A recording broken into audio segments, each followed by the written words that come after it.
we have a question for the finance minister.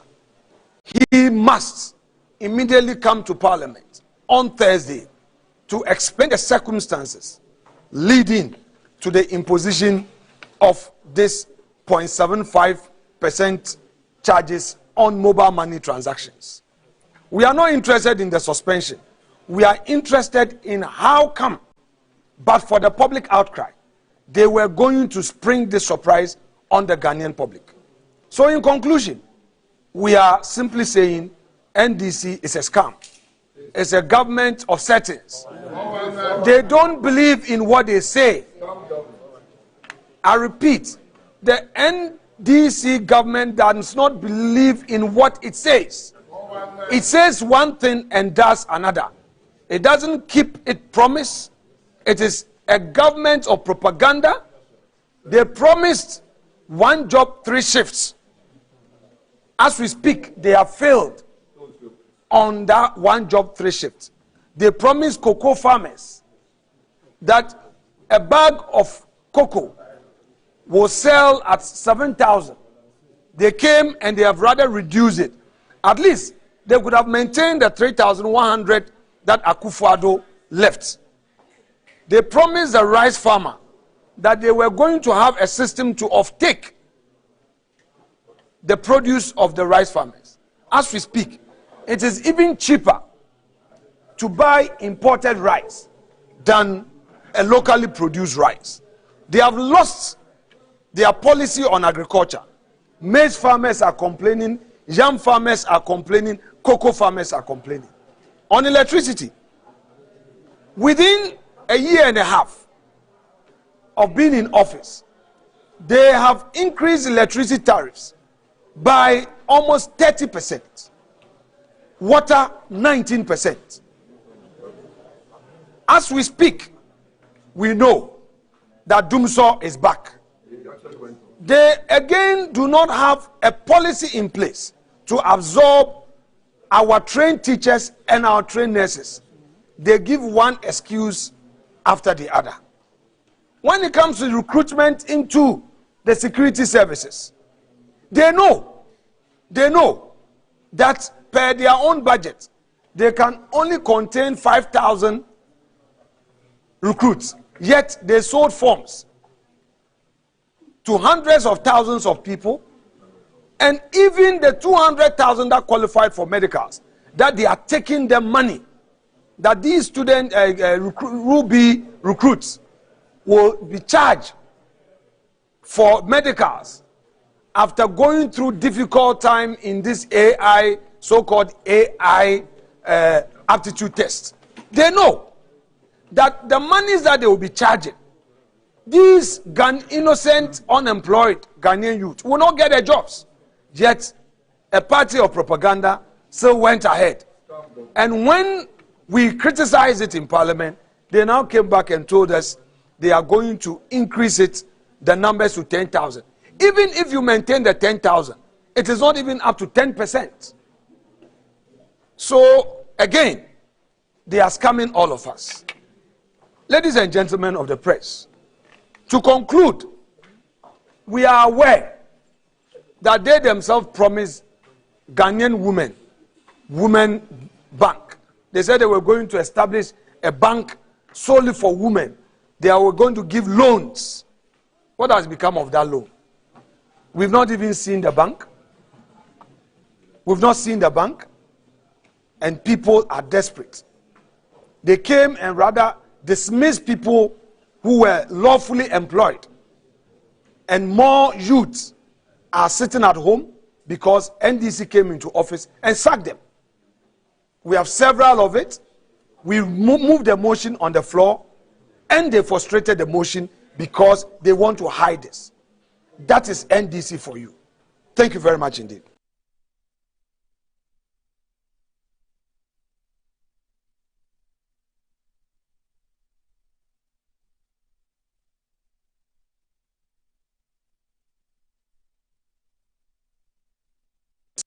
This afternoon, we've called this press conference basically to expose the NDC government's hypocrisy and double standard. when they were in opposition, they criticized the e-levy. And when they assumed office in 2025, they put in place a mechanism to abolish the e-levy. Ghanaians applauded them. They made all the argument against imposition of levies and taxes. But today, what do we see just after 1.5 years in office? Immediately after repealing the e-levy law, they imposed the Dumso levy, what they call the Energy Sector Reform Levy, which now took away 1 Ghana cedi per liter of petrol that is bought at the pump. So that was the first mischief. The second surprise, they have reintroduced the e-levy, this time not even through Parliament. I repeat, the NDC government, through the back door, has reintroduced the e-levy. These were politicians who criticized charges on mobile money transaction. They said it was a bad way of governing or generating revenue for the state. They criticized the MPP administration. They use it as a political tool. But what do we see today? Their hypocrisy has become legend. I have in my hand a statement that has just been released by Bank of Ghana after the public had criticized the NDC administration. They are now purporting to say that they are suspending the levy. Meanwhile, they had earlier put out a public notice that from 1st of June,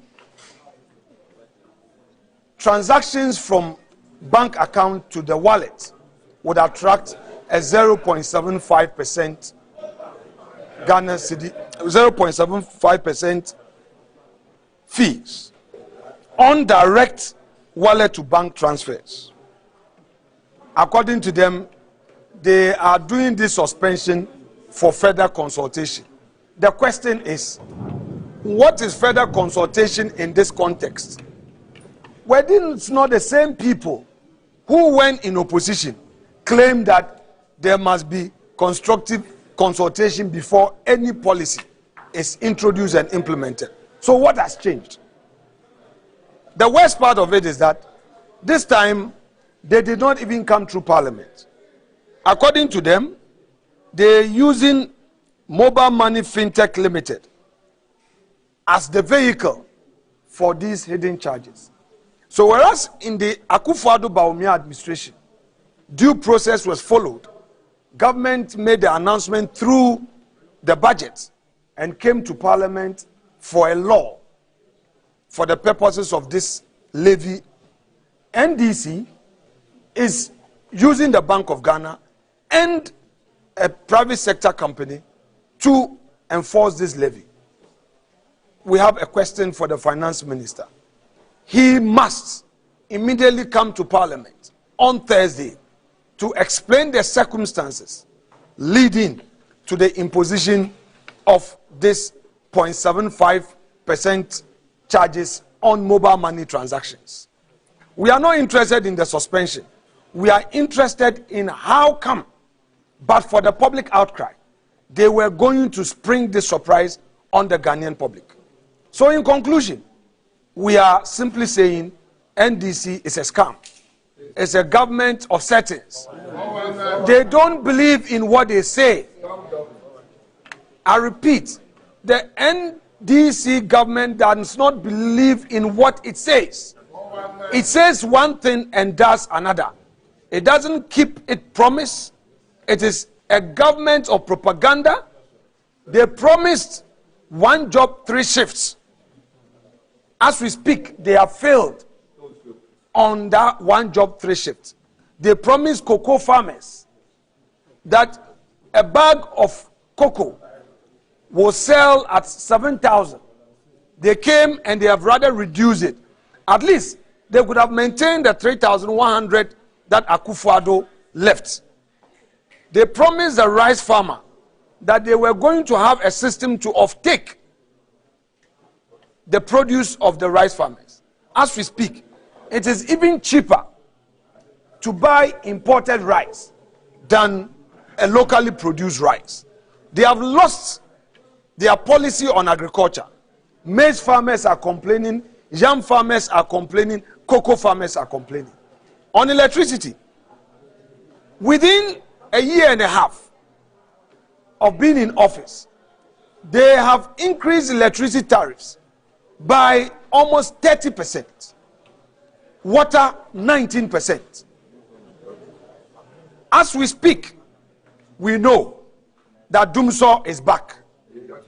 They again do not have a policy in place to absorb our trained teachers and our trained nurses. They give one excuse after the other.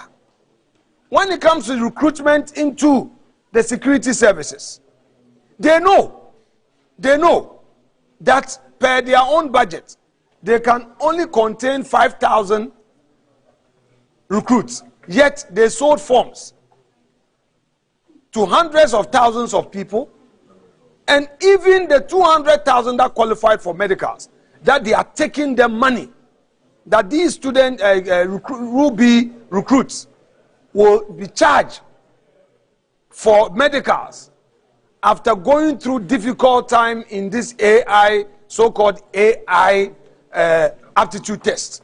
They know that the monies that they will be charging, these innocent, unemployed Ghanaian youth will not get their jobs.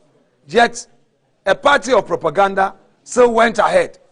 And when we criticized it in Parliament, they now came back and told us they are going to increase it, the numbers to 10,000. Even if you maintain the 10,000, it is not even up to 10%. So, again, they are scamming all of us. Ladies and gentlemen of the press, to conclude, we are aware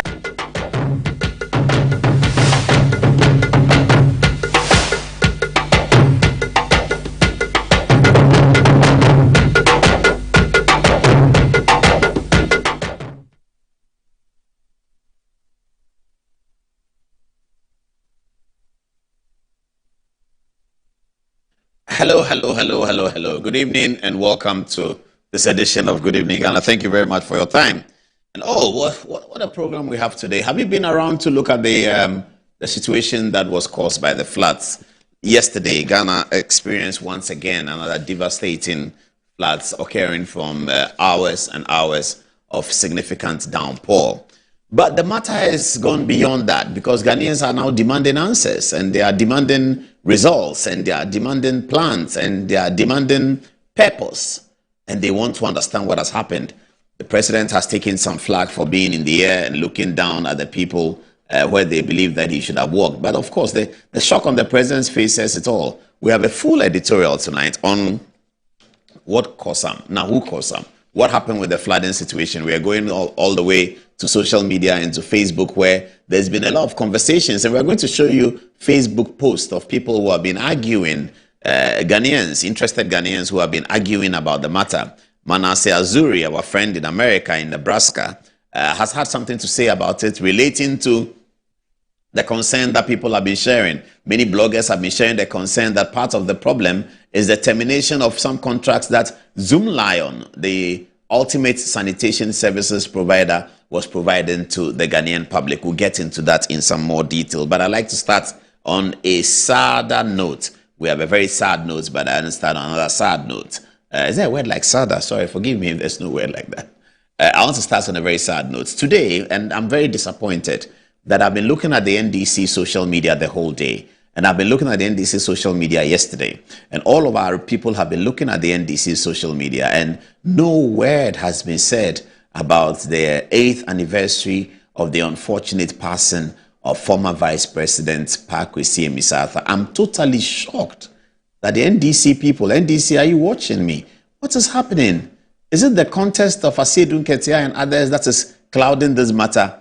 Johnson Asiedu Nketia, chairman of the party, these are the things you should be looking at. You have to let people feel that they belong to a party that remembers. They belong to a party that rewards. They belong to a party that feels their pulse and feels how they feel. Did anybody go and visit Mrs. Matilda Amissah-Arthur? Did NDC send anything to her? Did you send her some flowers and say rest in peace for the former Vice President Kwesi Amissah-Arthur? Does it have to take journalists to remind the NDC that it's 8 years since the former Vice President passed? An illustrious person in the NDC. He was a former Deputy Minister of Finance. He was not just a former Vice President. Kwesi Amissah-Arthur has probably served in all of NDC's administrations. And that's very serious. Kwesi Amissah-Arthur served as Deputy Finance Minister under Flight Lieutenant Rawlings. Kwesi Amissah-Arthur served as the Governor of the Bank of Ghana under Professor Mills. Kwesi Amissah-Arthur served as the Vice President under John Dramani Mahama's government. The Fourth Republic has seen these three NDC governments anchored by J.J. Rawlings, Professor Atta Mills, and John Dramani Mahama. Kwesi Amissah-Arthur is one of the few people who has served significantly in all of these three administrations. Deputy Minister of Finance and the NDC for Rawlings. Then he became Governor of the Central Bank under Mills. And then under John Dramani Mahama, he was elevated to the high office of Vice President. He unfortunately passed in circumstances that shocked the whole nation. Akufo-Addo was president at the time. There was no hesitation in giving Kwesi Amissah-Arthur, a former vice president, a full state burial with full military honors. But 8 years down the line, John Dramani Mahama is back in office as president. There is a whole communications bureau that supports John Dramani Mahama. There's a party which is led by the scribe Fifi Kwete. And Fifi Kwete doesn't forget. Fifi Kwete is a very intelligent man. He doesn't forget these things. So I'm guessing what is happening and why we are all suffering is the contest of who takes over from John Dramani Mahama. This is going to kill us. And the earlier we spoke about it and told the NDC to sit up because they have the reins of government and to stop this cutting each other and all kinds of things, because Johnson Asiedu Nketia wants to be the chairman, the presidential candidate after President Mahama. This is hurting. And I feel for Kwesi Amissah-Arthur's family tonight. And my heart goes out to Matilda Amissah-Arthur and the children. This is not good. This is not good at all. Nothing from the NDC. 8 years of the passing of a very significant Ghanaian who happens to be a member of the National Democratic Congress. Nobody has said anything. 8 years gone.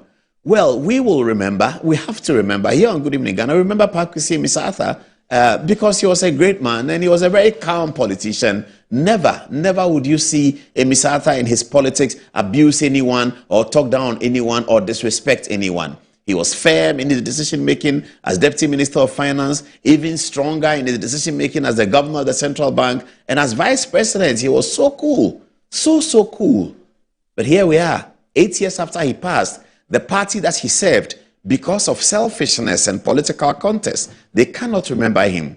Viewers, let us give a 1 minute silence for Kwesi Amissah-Arthur, our former vice president. Here's a montage for you. Hello.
Bleu, bleu, bleu, bleu, bien d'apelo, bleu, bien d'apelo, bleu.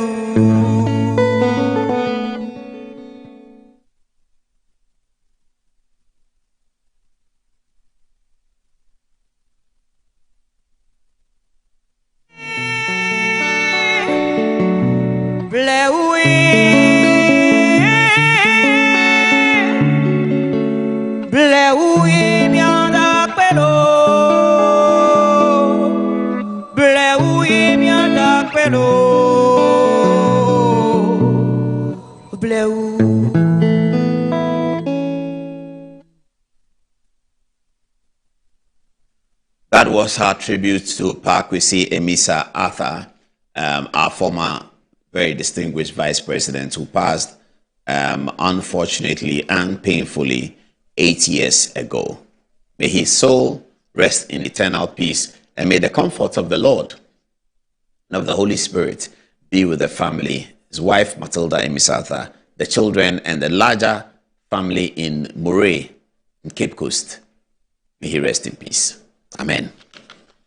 All righty, let's get on with business now. Now we have to do a big story on the floods. Now we have several dimensions of the flood story. We're going to start with the first time that the helicopter flew in the air with the committee that was inaugurated by President John Dramani Mahama last year, soon before this time. A little more than a year ago, President Mahama inaugurated the committee and they flew in a helicopter and went around. We're going to show you what happened. That's where we begin the narrative. Now, Alex Afenyo-Markin, the minority leader in Parliament, is tonight calling for the dissolution of the committee and a report of what the committee has been achieved. And we certainly want to amplify that call. If you set up a committee with taxpayers' money and tell the committee that, and tell the Ghanaian people that this committee is being set up to prevent flooding, and then after that we have several floods, culminating in the major one yesterday, which has killed, government figures say 12, another account says 22, and some NADMO records even say 37.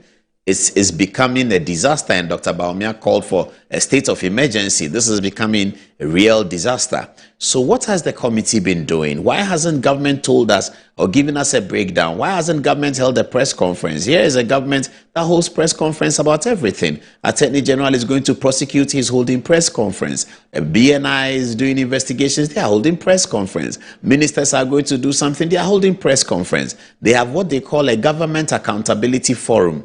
In the Government Accountability Forum, they didn't find any space to tell us what the flood task force has been doing. It's been several months of the task force now, no information about what they've been doing. Here's a government that is very adept at social media. They have several Facebook pages. The chairman of the task force, Tandogbe, is very active on social media. Not once since the publication of the committee's names with him as chairman has he said anything on social media updating Ghanaians about what the committee is doing. Zero.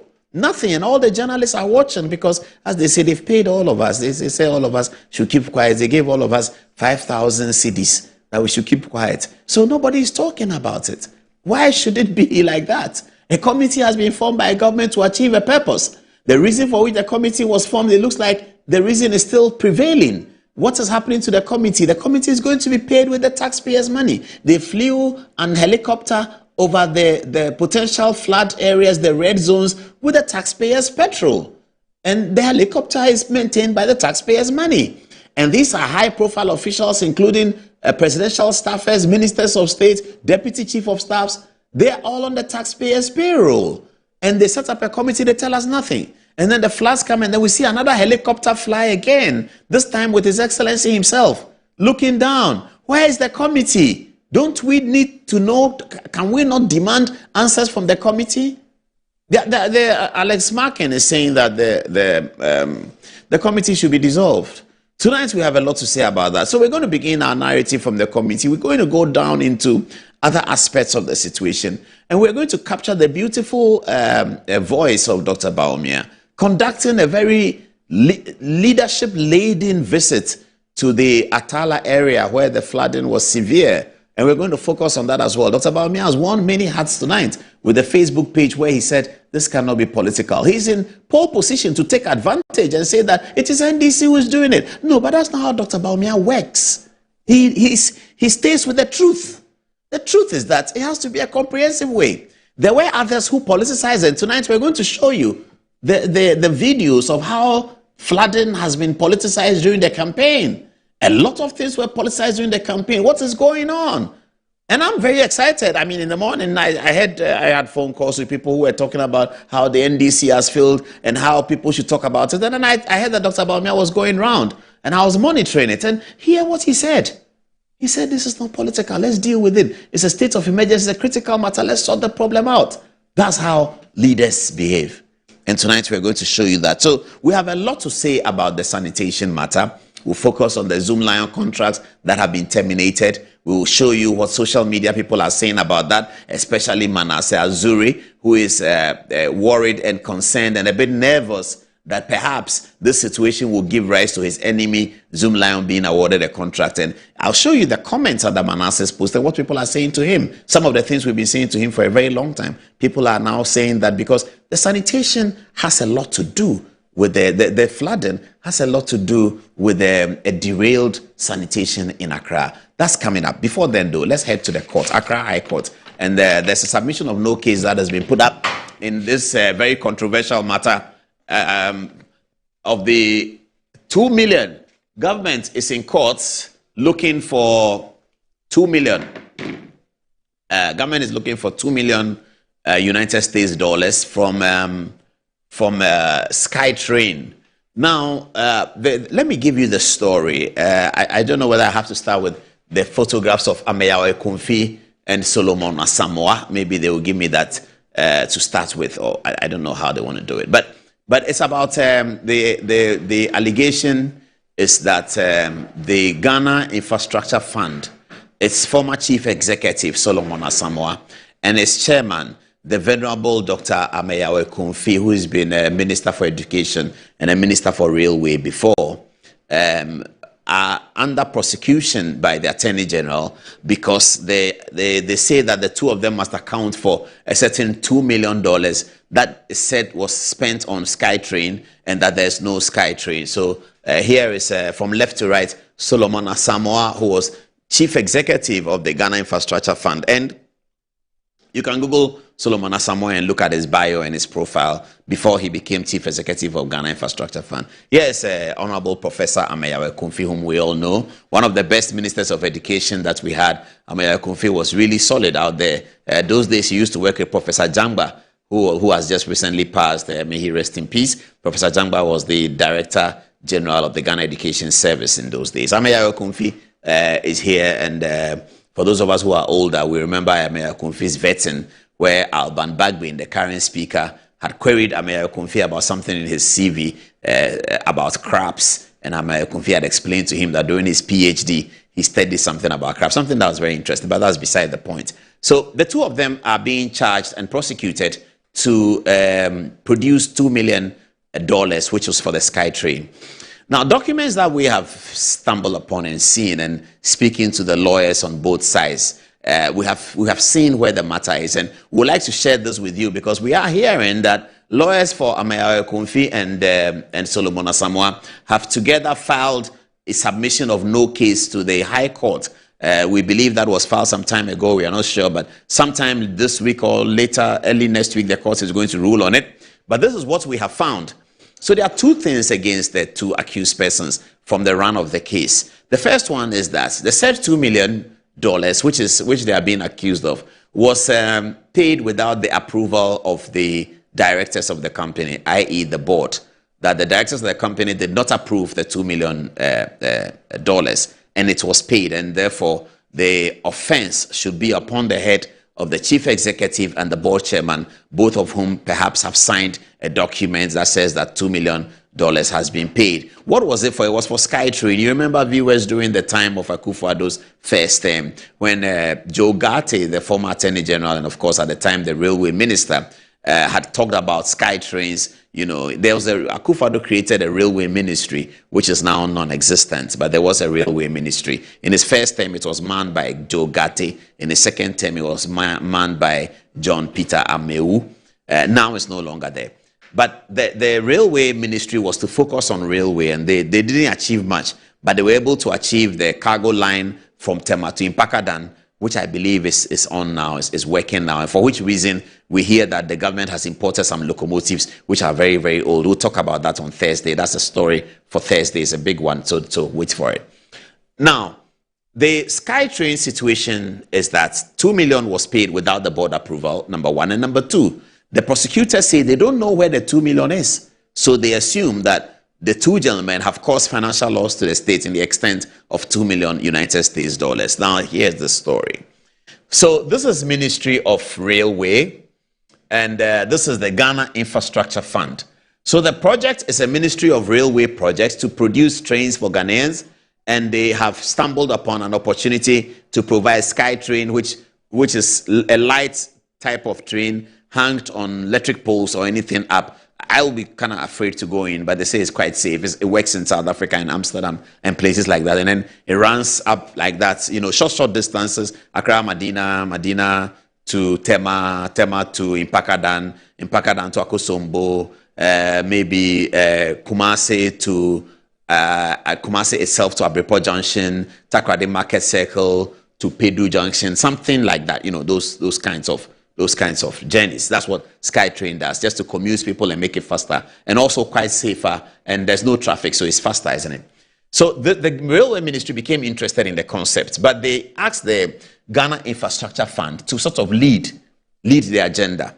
So what was this about? It was about a company that is domiciled in Mauritius, but it's also in South Africa, called SkyTrain.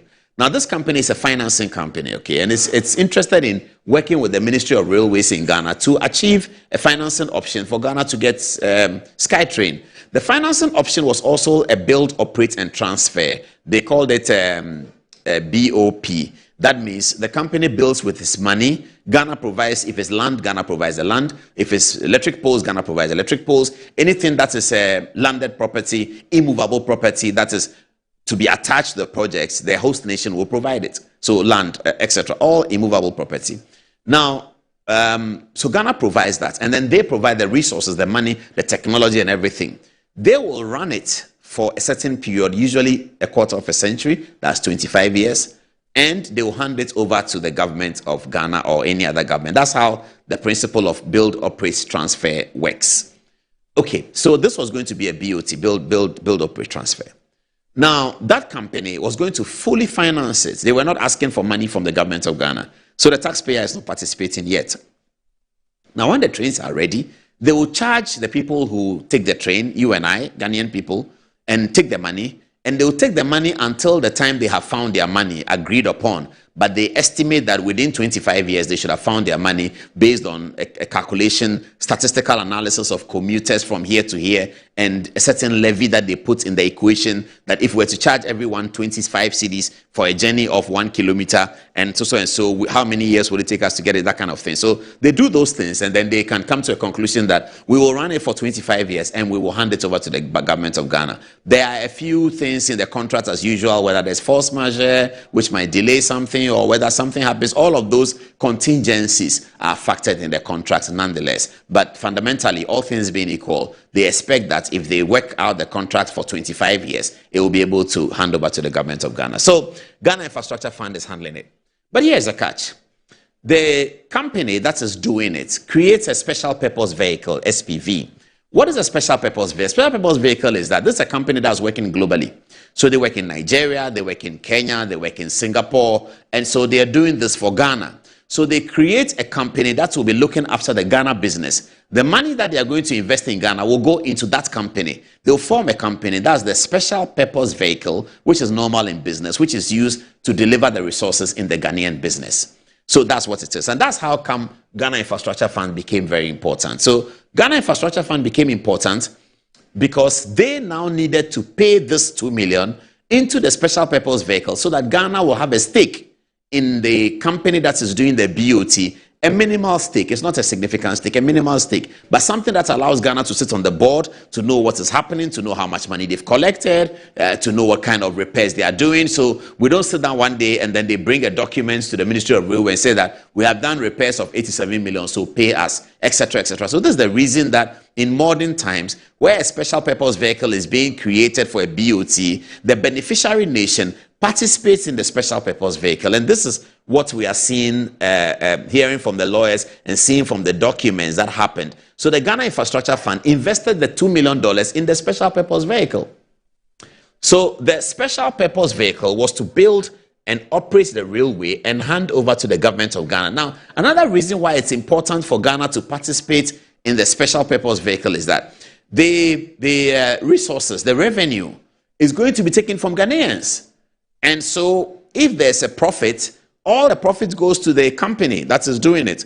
It is useful for the government of Ghana to participate in that company so that if profit comes, government of Ghana can benefit through the Ghana Infrastructure Fund, or if there is any information, the board seat that the Ghana Infrastructure Fund will get on the special purpose vehicle will allow them to know whatever is happening. If for some reason the project is hugely successful and the special purpose vehicle now has to be sold to a bigger company who wants it, maybe Virgin Train decides that they are buying this Ghana business of the special purpose vehicle so they can do other things in Ghana. They are an infrastructure company, and the company is valued 100 million at the time. GIF paid their 2 million, and it has now become 700 million. When they are buying it, the GIF will have the right either to sell shares or to remain in it, something like that. So it generally gives Ghana a stake. So it's not a bad thing at all. In terms of policy-wise, it's an excellent decision to make if you can afford the $2 million or if you can afford whatever they're asking you to put for the special purpose. So this is what was done according to the document. So now, government of Ghana was now to acquire 2 million in shares in the company. What has happened in the court so far is that there has been information supplied to the court, and we don't know what the court is going to do with it. But information has been supplied to the court, which seems to confirm the fact that, yes, a certain 2 million was paid, and a certain 2 million was paid for the shares, and that the shares are available. Those shares are today, as we speak, registered in the name of the Ghana Infrastructure Fund. So the question is, why didn't this? Where is the SkyTrain? Yes, where is it? If they paid 2 million for a special purpose vehicle, where is the SkyTrain? Let's move on. The SkyTrain processes began before COVID, and I saw a headline on Joy FM, quite misleading, and I saw Franklin Kujo write about it, that they say that they couldn't do the SkyTrain because of COVID. It's not as simple as that. You know, COVID has a role to play, but it's not simple like that. So what happened was that by the time COVID came, the project stalled and nothing happened. Which projects in the world did not get stalled at COVID? Every project in the world got stalled at COVID.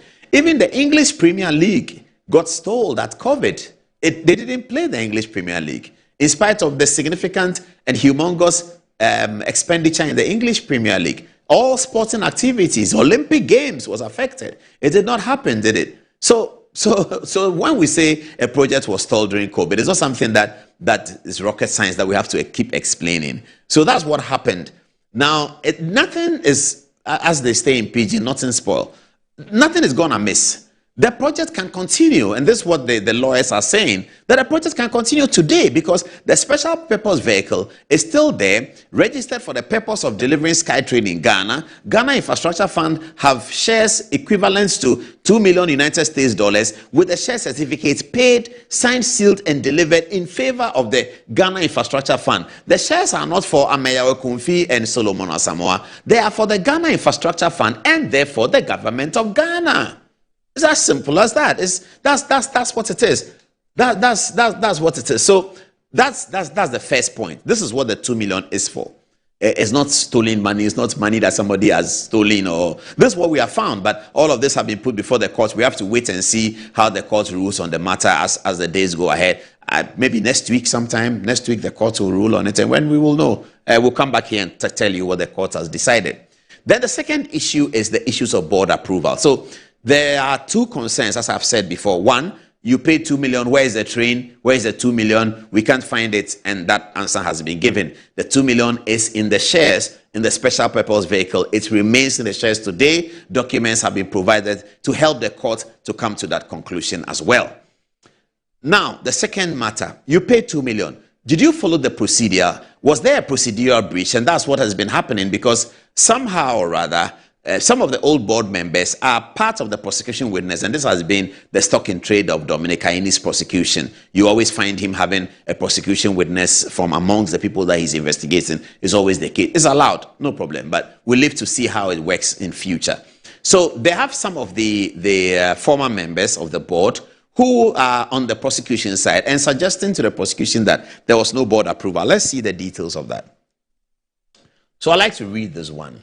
It says, the prosecution's entire causation theory rests on the bare assertion that the Ghana Infrastructure Fund Board never approved the investment, which is of 2 million. This is contradicted by a body of contemporaneous documentary evidence. Foremost among them is the signed board minutes of 24th October 2018, and that is part of the exhibits before the court. And that document record the CEO informing the board that, quote, following the approval by the board, US 2 million was to be invested in the project. These minutes were never corrected or challenged by any board member at the time. Despite the board's demonstrated practice of querying matters it found objectionable, you can see it in other examples where the board will query something that they found was not correct. This one was never queried. This is reinforced by an email on 22nd October 2018 circulated to the whole board stating the investment committee had already approved the project, which drew no objection. By the Ghana Infrastructure Fund's own annual reports, Exhibit 21 and 22, duly approved by the board, which lists the SkyTrain investment, and by the SkyTrain project's consistent characterization in GIF's internal records as an existing and approved project.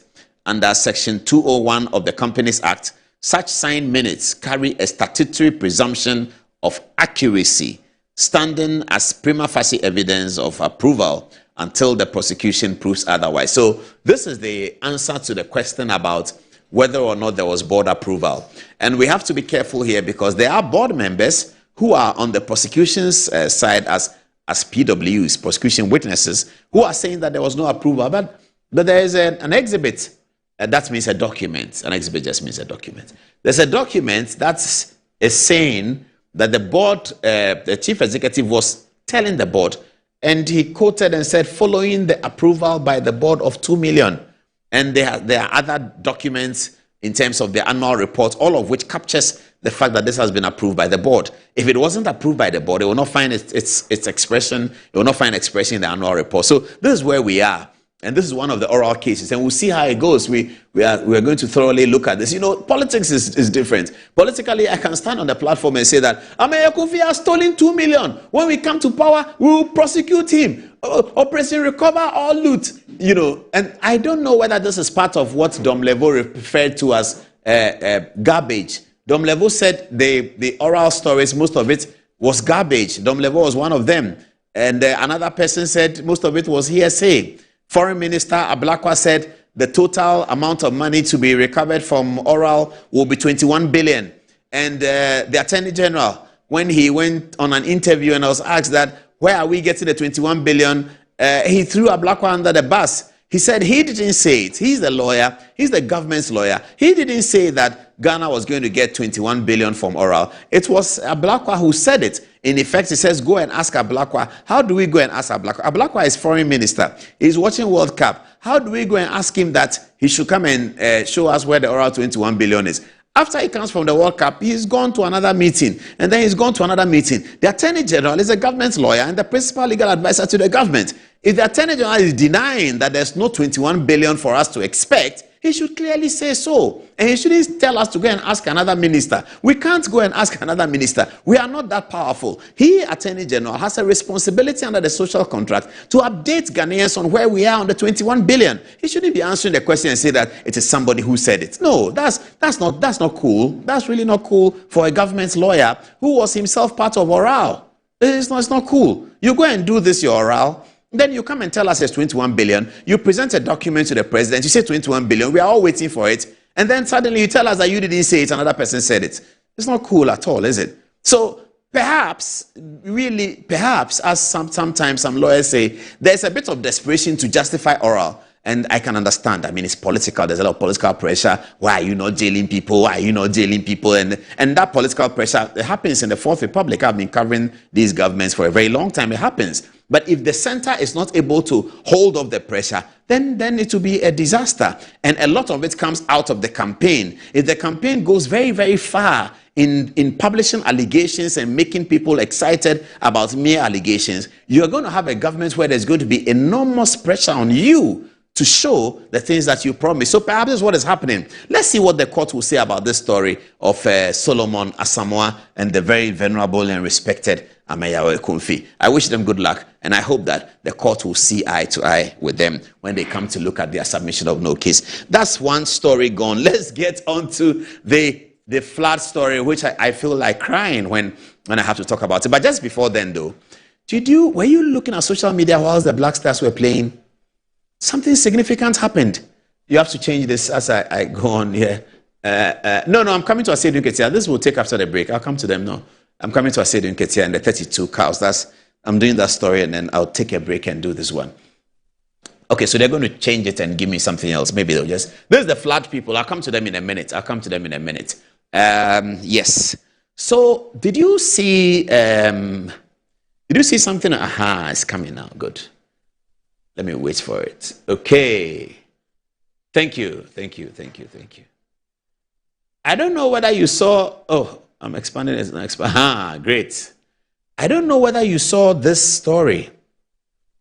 During the Black Stars, when Black Stars were playing beautiful football, I was watching social media and I saw, whoa, a guy, it has to do with the demolitions. Let me just do this one short. We'll take a break. When we come back, we'll deal with the flood situation because we have a lot to say on it. A guy, he said he's a pastor. This gentleman, nice guy here. He said he's a sum sorry. Viewers, please, do you understand that? Sum sorry is spirituality, deep spirituality. You know, the one they can say your mother is a witch and your father is a witch and your auntie, the one who was born on Thursday, is the one who is bewitching you, and when you go to school, you can't learn because your grandfather in the village, he has locked your brain. You know, those kind of wild stories. That's sum sorry. Now, he says that he's a sum sorry guy, yeah? And he saw a demolition exercise going on. Should I show them the video before I explain? He saw a demolition exercise going on. Then he protested, as everyone does. There you see him in your video. There he is. You can see his wild protest. Later on, I'll show you the sound. But you can, if you read the caption, it says, I went to General Mosquito's house and killed 32 cows. He didn't kill the cows in Mosquito's house, though, but he was using Mosquito as a reference. He said that he's an NDC member. Nobody can take NDC from him. And look at the fight. And they went to demolish his church. And he's saying that inside the church where they are demolishing, he killed 32, not 1, not 2, not 3, not 4, but 32 cows. How do you kill cows? Is it by gun or by knife, or do you slap them and they die, or you get machine gun from Ghana forces and kill them? How are you killing 32 cows? For the purpose of winning election. He said that he supported the NDC and that he killed 32 cows. Now, what excited me, not excited in that I'm happy, but what tickled me was that he made a reference. You see, the man is alleging something. He knows that what he's alleging is very wild. So he gave a witness. He said, Asedu Nketia is his witness. The party chairman, Wafa Johnson, is his witness that he had slaughtered 32 cows to support the NDC to win. In fact, he didn't just say support. He said he has slaughtered the 32 cows to ensure and guarantee that the NDC will win their election. And that his reference point, if we think that he's lying, is Johnson Asedu Nketia. This is the guy who spoke. Oh, why are they giving President Mahmoud? This is the guy who spoke. And this is Johnson Asedu Nketia, the chairman, my guy. You know, I'm big on his campaign, yeah. Johnson Asiedu Nketia knows how to be witness for killing of cows to win election. What is that? Is it juju? Is it juju? Well, what is going on?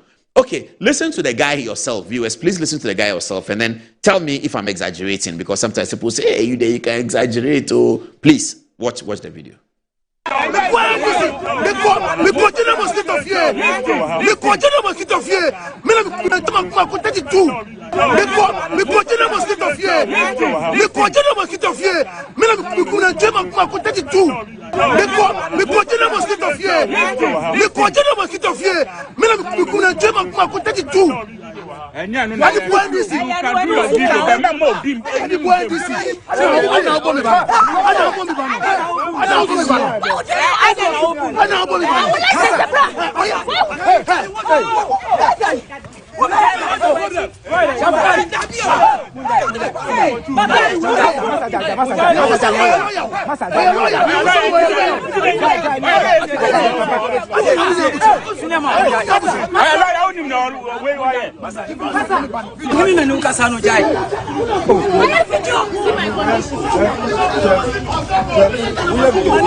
Me, I want to watch the video again. Do you want to watch it again? Maybe not. Maybe not.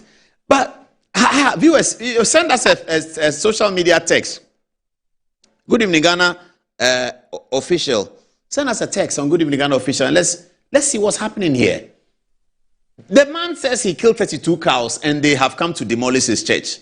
He killed 32 cows to support NDC's victory to win. And now they've demolished his church. They've pulled the church all down. And his witness and reference point is that the party chairman is aware. It's getting very interesting, you see, because the contest now is between General and Atufosin is a Christian. Me, I know that. Atufosin is a Christian. I don't know whether Atufosin can kill. Atu, if you cannot kill 32 cows, this contest you won't win. No. If you cannot kill 32 cows, because people can kill 32 cows for General. 32, I don't mean 3 or 4.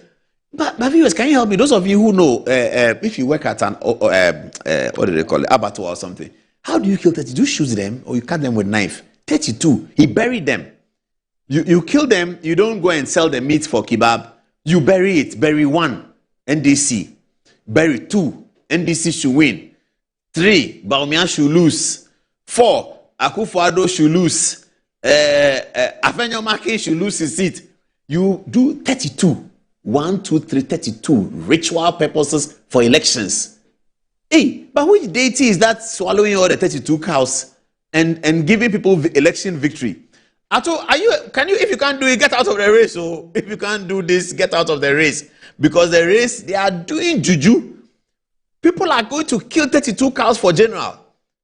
Anyway, I know you like praying, so you pray. You know, the blood of the lamb is better than any, even if it's 1 billion cows, the blood of the lamb is better. So you can stay with that one, if you can do that one well. I'll introduce you to my pastor. I'll give you his number, then you call him, he can pray for you. And he will show you the blood of the lamb. That's very powerful. As for the 32 cows, don't be afraid of it. But it's bizarre, isn't it? It's bizarre. What is the point? What is that? But Asiedu Nketia has not protested since then. Dr. Kwesi Asiedu Nketia, are you there? You are very regular on social media, and I like reading your post. I really like that guy. Dr. Kwesi, they say your father is witness for the execution of 32 cows for the purpose of NDC. Ghanaians don't like that. Oh, Dr. Kwesi, tell your old man, Ghanaians don't like juju and blood and medicine and those things for election. Ghanaians don't like that. So you should write a statement denying the claim of the guy that he killed 32 cows, and if they like this, you go and ask your father. Tell them that your father doesn't know anything about it. Otherwise, we will believe it. In fact, so far, you haven't done anything about it. So we are beginning to believe it. That the old man has been slaughtering 32 cows. Asiedu Nketia was my neighbor. I never saw him slaughter any 32 cows. But now the guy says that he slaughtered 32 cows, and Asiedu Nketia is aware 32 to bury them for victory. Watch the guy's video again. Have a look at the video again. Have a look at the video.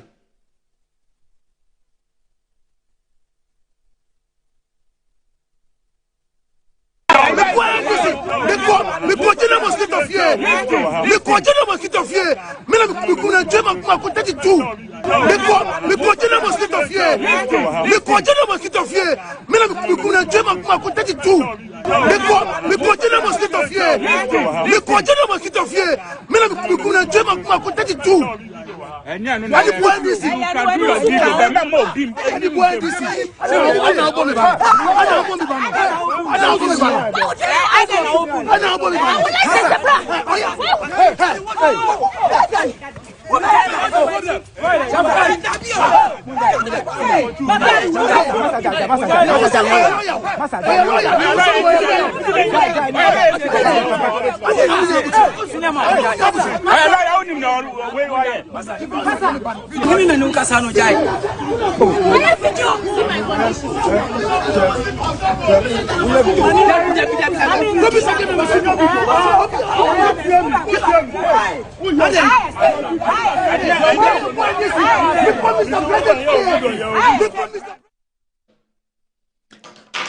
All right, let me take a few text messages and then we take a break after that. Let me start with Anziba. Okay, Anziba, what are people saying? Okay, thank you very much, Paul. Coming from EB Affair, he says 32 soya cows. What's a waste of good meat? And then lastly, coming from Benes Danso, he says, Paul, I'd like to suggest to the John Mahama-led government that should Oral fail to recover supposed loot, then they must recover the estimated 21 billion from Okuje to Ablakwa. Okay, what do you have for us, Ikea? Thank you so much, Anzawa. This is coming from Ohini Ampedu Alfredo. He says double standards by the NDC government. Dr. Mahmoud Bawumia and Matthew Opoku Pempe will come out with genuine solutions. Lastly, coming from Samuel Kelly, he says the NDC are under suspicion because, if my memory serves me right, during President Mahama's first term, the NDC entered into a contract to build houses for the police and started by paying a huge amount of insurance. That project never saw the light of day. The Ghanaian cake might be finished before I turn 90, and I'm already getting close. Ghana. We still have a long way to go, and this is coming from Samuel Kelly. Over to you, Paul. Thank you so much. All right, let's take a short break. When we come back, we are firing on the sanitation story. We have a lot to tell you. This is Good Evening Ghana, and it's live.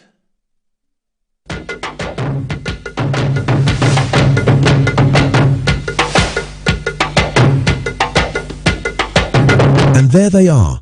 The squad is ready, lined up, ice cold, focused and prepared for national duty. Every bottle in position, every label shining with confidence. And here comes the selection. One bottle steps forward, picked from the squad, ready to deliver for Ghana. He takes the first sip. Oh yes, refreshingly hydrating. The whistle goes. The Black Stars are on the move. He breaks through the defense like flowing water. Beautiful control. He lines it up. He strikes. Goal! Ghana is awake. From the fridge to the field, Awake keeps you refreshed. Awake purified drinking water. One for life. Proudly supporting the National Cardiothoracic Center. This advert is FDA approved. Mommy, good morning. Oh, good morning, my son. How are you? I'm fine, thank you, Mom. How about you? I'm fine. So, I just saw your mom doing her usual morning routine. Like, it was just 2 weeks she underwent a major colon surgery. Bro, see, my mom is doing perfectly fine, and we're all excited about it. It was minimally invasive surgery, and the recovery has been very fast. Minimally? Hey! No, wait. What do you mean by that? So they offered my mom a laparoscopic colon surgery. Laparoscopic colon surgery, hey, which we accepted. It turned out it was equally safe with a very fast recovery time, and the cost involved too was very, very reasonable. She was discharged 3 days after the surgery, and you can see her, she's on her feet again. 3 days? Just 3 days, bro. Mean Tuber Hospital, first Ghana colorectal center, aimed to serve a peculiar health need. Finding my dream apartment in just 2 days was a breeze with 7teragh.com. Looking for your next home, the perfect piece of land, or the best commercial property for your business? Are you worried about sending money home for property and finding nothing when you return? Well, worry no more. 7teragh.com is just a platform to find prime lands, perfect properties, or vibrant real estate development at the click of a button. 7teragh.com is your go-to property listing platform that allows you to register, list, rent, buy or sell, and connect with correct agents. With our AI-powered smart search, personalized dashboards, verified agent connection, and interactive property maps, all your property needs have been made easier. Check us out on 7teragh.com or contact us on 0302-998-246 or 0561 032 252. 7teragh.com, powered by MNC Properties. In my line of work, a confident smile is everything. Kel Charcoal Toothpaste keeps me on top of my game and ensures my smile is always radiant and bright. With the tiring nature of my job, we spend several hours under the scorching sun. To keep our teeth white and our breath fresh all the time, we use none other than Kel Charcoal Toothpaste. Kel Charcoal Toothpaste. You're on a Kwesi and in a kit one. Samayo Kendini, a who be here, Semetra Sapapadia to a mammy mouthful. Kel Charcoal's natural ingredients, and a bomb is a hobby, a man is swing, and a sansu mama hoto so a will bedroom. Kel Charcoal Toothpaste. Choose Kel Charcoal Toothpaste for anti-cavity, whiter teeth, and fresher breath all day. Available in 80 gram and 150 gram. Grab yours today. Kel, happy smile. This advert is FDA approved. Can he tee up someone in red? That's who I be the real goat. Sam, what's the real goat? Who is the goat? Ghana Jollof or Nigerian Jollof? You are lying! Ghana Jollof!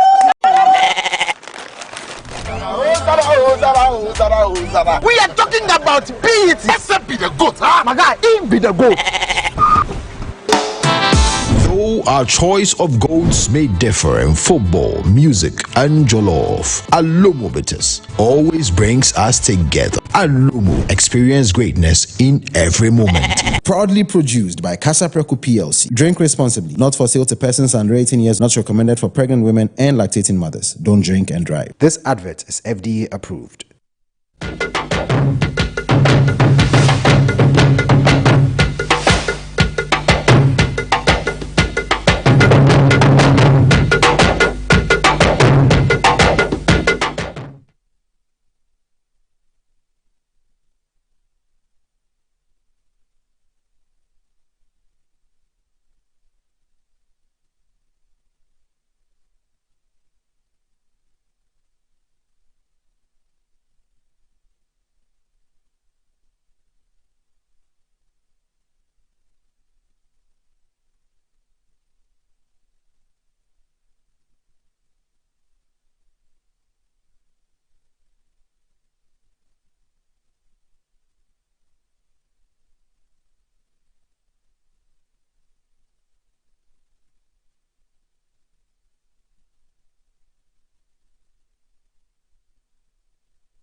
Welcome back. I was just reading social media comments, and let me read one to you. This has to do with the Kwesi Amissah-Arthur story with it. So the writer says, "Dear Mr. Paul Adum Ochiri, please, Diufiasem, Honorable Kennedy Japan is being chased out of MPP. Haven't you seen it? Leave us alone." Amissah-Arthur cannot be left alone. He's a vice president of Ghana. He's not an NDC general secretary or chairman. He doesn't belong only to the NDC. He belongs first to the NDC. But he doesn't belong only to the NDC. He belongs to all of us because he was our vice president. Anyway, now we get to the big story of what the catastrophe of yesterday, another June disaster. We still remember the June 3rd. Remember the June 3rd one. And then we have another one here. Good evening, Mr. President. How are you doing? So the story is that on Monday night, around about midnight, where was I? I was watching football, isn't it? Yeah, I think I was watching football. Yeah, I believe so. It was Sunday night. Yeah, what game was on Sunday night? I can't remember. But I was watching football. I saw the Morocco game at 4 a.m. last night. So those of you who called me this morning around 9 o'clock and I sounded sleepy, I didn't tell you that's the reason. I was up all night watching Morocco's game. I was totally delighted when the last penalty went into I screamed like a baby. That was very, very good. Football brings out all kinds of emotions. We can't wait for Friday night, Saturday morning. We call it that because at 1 a.m. kickoff, the Black Stars will line up against Colombia. Will win. Tonight, I have a story on tourism about that, if we have the time. So, rain started, and as usual, for us in Ghana, when rain starts in June, wherever you are, you panic a bit. You call people and say, are you okay? Where are you? Don't go, don't move, stay where you are, that kind of thing. These are calls and WhatsApp messages that go on very normally at the time when rains begin. Then we woke up in the morning. I actually drove around 6 a.m. Because I was chasing the document at DHL. So I drove around 6 a.m. and I had to go and just come back home very quickly. It was raining though. I didn't realize at the time that the rain was going to cause that mahaba. You know, this kind of rain, it was quite heavy at some points, but around between 5 and 6 a.m. it was not that heavy. It was pouring, but it was not that heavy with a lot of force. The pressure of the rain was marginal, and you can manage it, isn't it? So then everything happened, and then the rain came, and we saw, unfortunately, we have to be wearing black very soon because we are now hearing that about 22 people have died. The Interior Minister reports 12. But let's start from the beginning, the task force.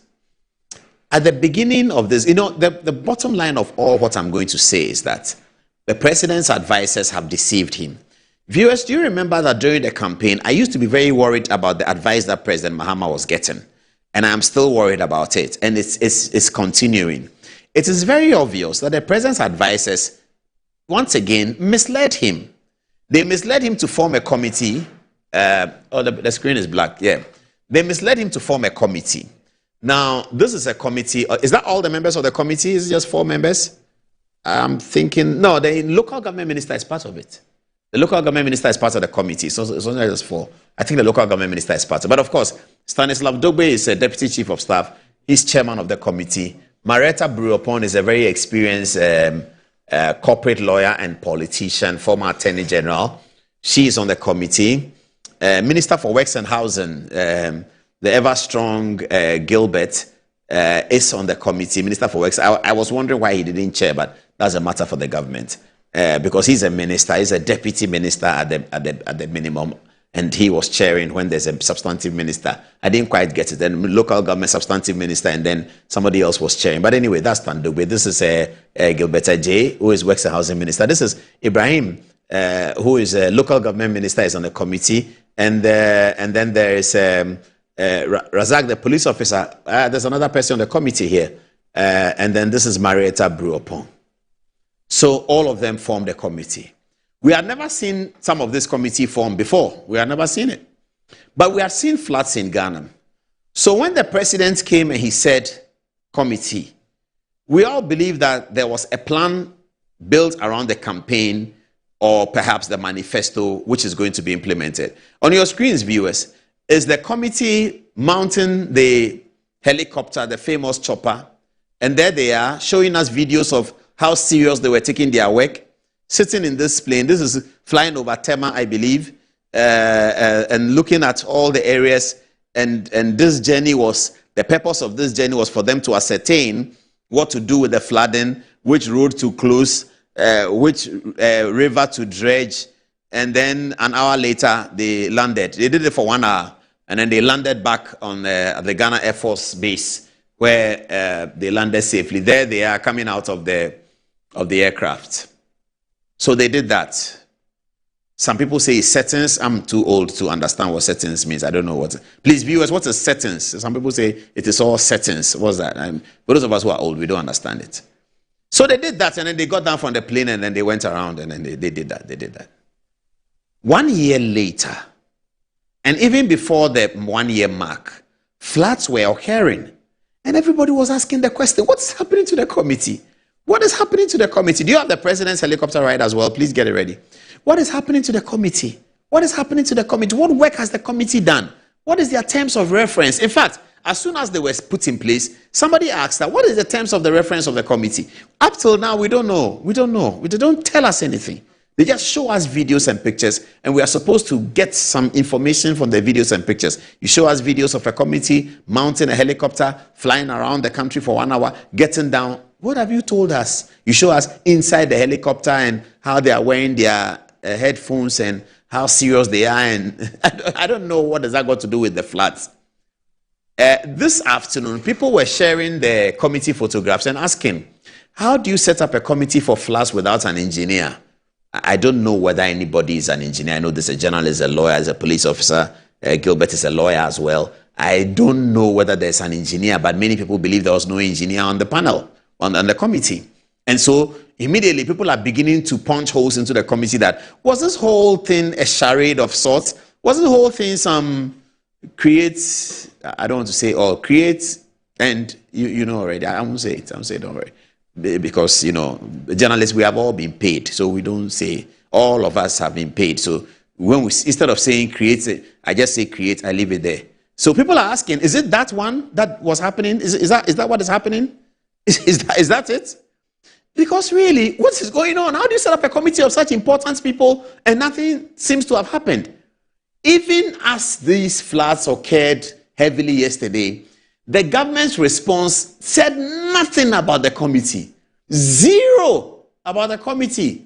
That the committee has identified this. All we heard is that the president has asked Kwesi Forson to make available 300 million Ghana cedis, I believe for NADMO or something like that, to try and help the people who have suffered from the floods. That's all we heard. We didn't hear anything. That's all. I believe this is a video. That's the president. So the president also did the same thing. He flew the helicopter and with a very sad face, and I feel sorry for the president. If you are president of a country and you are looking at these things, you'll be sad. And the president is looking at it. I don't know whether he's now seeing that he had been giving bad advice. I really hope that was part of what the Holy Spirit was whispering to the president when he was in the air, that Mr. President, you've been giving bad advice. I really hope that was part of it. These are the advisors who used to advise the president during the campaign. We talked about the President Mahama getting advice that we are worried about, and it seems to have continued. The Works and Housing Minister is with him. Mr. President, what happened to the committee? What happened? Zero? Oh, actually, Standowe was part of the committee, and he was also on this aircraft, and I believe Air Force Brigadier General is there. So the president spoke about doing the money, but they didn't say anything about the committee stage. Well, Alex Afenyo-Markin then did a press conference and said that scrap the committee. But let's get to the situation of the problem. I like the president's photograph as well. I think that somebody has misled the president. So, and the Ghana map and all that, please get that ready. We all know that flooding has been going on. We all also know that this particular one has been very severe. We are also finding out that the severity of this particular flooding has something to do with the government's decision. And I like the professor on City TV, Channel 1 TV, who spoke and said that, look, it's a government's problem. And I'll show you other videos as well. Okay, so let's get to the problem, and then I'll come to the reactions a bit soon. Yes, this is the one. Professor Gordon says, Accra flooding, a governance failure, not just a rainfall problem. Professor Gordon is not a politician. Professor Gordon is not an MPP guy. Professor Gordon is not an NDC guy. He's just a professor, and he understands these things. And he says that, look, it is a government failure. It's not just a rainfall problem. It's a government failure. And if it's a government failure, why is it a government failure? Waste management reforms key to ending Accra flooding. That's by ISE, Institute of Statistical Research at Legon, are saying that waste management reforms are key to ending the flooding. What do they mean by waste management reforms? Now, we also know that part of the problem is that the contract for the environmental services provision, which has been delivered by Zoom Lion to all the district assemblies, has been terminated. And it was terminated because civil society, led by Fourth Estate and Manasseh Azuri, said that Zoom Lion is a thief and he has stolen money. And so, in addition to catching him, which they have not been, nobody has catched him. In addition to catching him, they should also terminate all the Zoomlion contracts. So, as I found out yesterday, about 15,000 street sweepers have been withdrawn. 15,000, more than that, but conservative figures. 15,000 street sweepers have been withdrawn because the Zoomlion contract has been terminated by YEA because Manasseh Azuri said that they should terminate the contract. So the president got very bad advice from his civil society people. Tonight, those civil society actors that advised the president wrongly have blood on their hands. The people who have died, their blood is on the hands of those civil society actors who advised the president of Ghana that you should terminate the environmental services provision and let other companies participate. Get me the Ghana map. Let me explain to people what is happening here. Very good. Thank you. I like this. So this is the Ghana map here, viewers. Okay. Now, there are about 276 districts. Please confirm the figure. It's around that. There are about 277 districts. Okay. What has happened is that over the last 10 years, and I like to put as a separate video, yeah?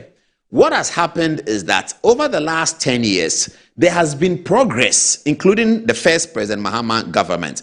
There had been progress in securing a certain way in which environmental services provision will be delivered to local assemblies in a manner that supports modernity, in a manner that supports translation of refuse into something more positive, in a manner that supports job creation, in a manner that supports a better and a higher standard of living for Ghanaians. Over the last 10 years, this conversation has been going on with Dr. Joseph Sian-Ajapon, the chairman of Zoomlion, in the middle of it. Other key stakeholders have been in the middle of it. All the international organizations, JICA from Japan, Danida from Denmark, the Hungarian government, they have all been involved in this matter.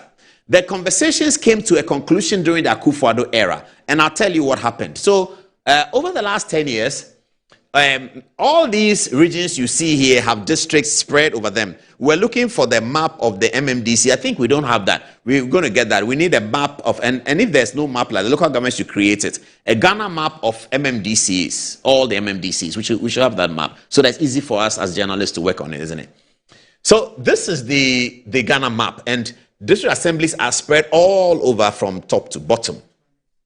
261 is the figure that I'm hearing. 261 is the number of districts. So each district has a fund or a responsibility for sanitation. That's one of their primary responsibilities. So those who are older, much older than us who are 50, they call something town council. I don't know about it, but my mother talks about it, and my aunties, the town council will come and catch you. And when we were young, they harass us. Hey, if you do that, town council will come and catch you. They used to call it tankas. You know, when you go to the village, when I go to Kwamo for vacation, they say tankas is coming. I remember that. I didn't know what it was. I just excited. When they say tankas, I'm running away. If I have a bicycle near, I paddle it and I run faster because tankas was coming. But tankas was a slang for town council. Now, the town council had responsibility for sanitation, and we grew up to understand that they were working under the British colonial authority, and they were quite strict. And usually, the headmaster or the teachers in the community were the town council sort of policemen, and they will police it, and they will whip you when you fall foul of sanitation rules, as it were. So, the district assemblies have the responsibility for all of these places, yeah, for the delivery of sanitation and environmental services provision.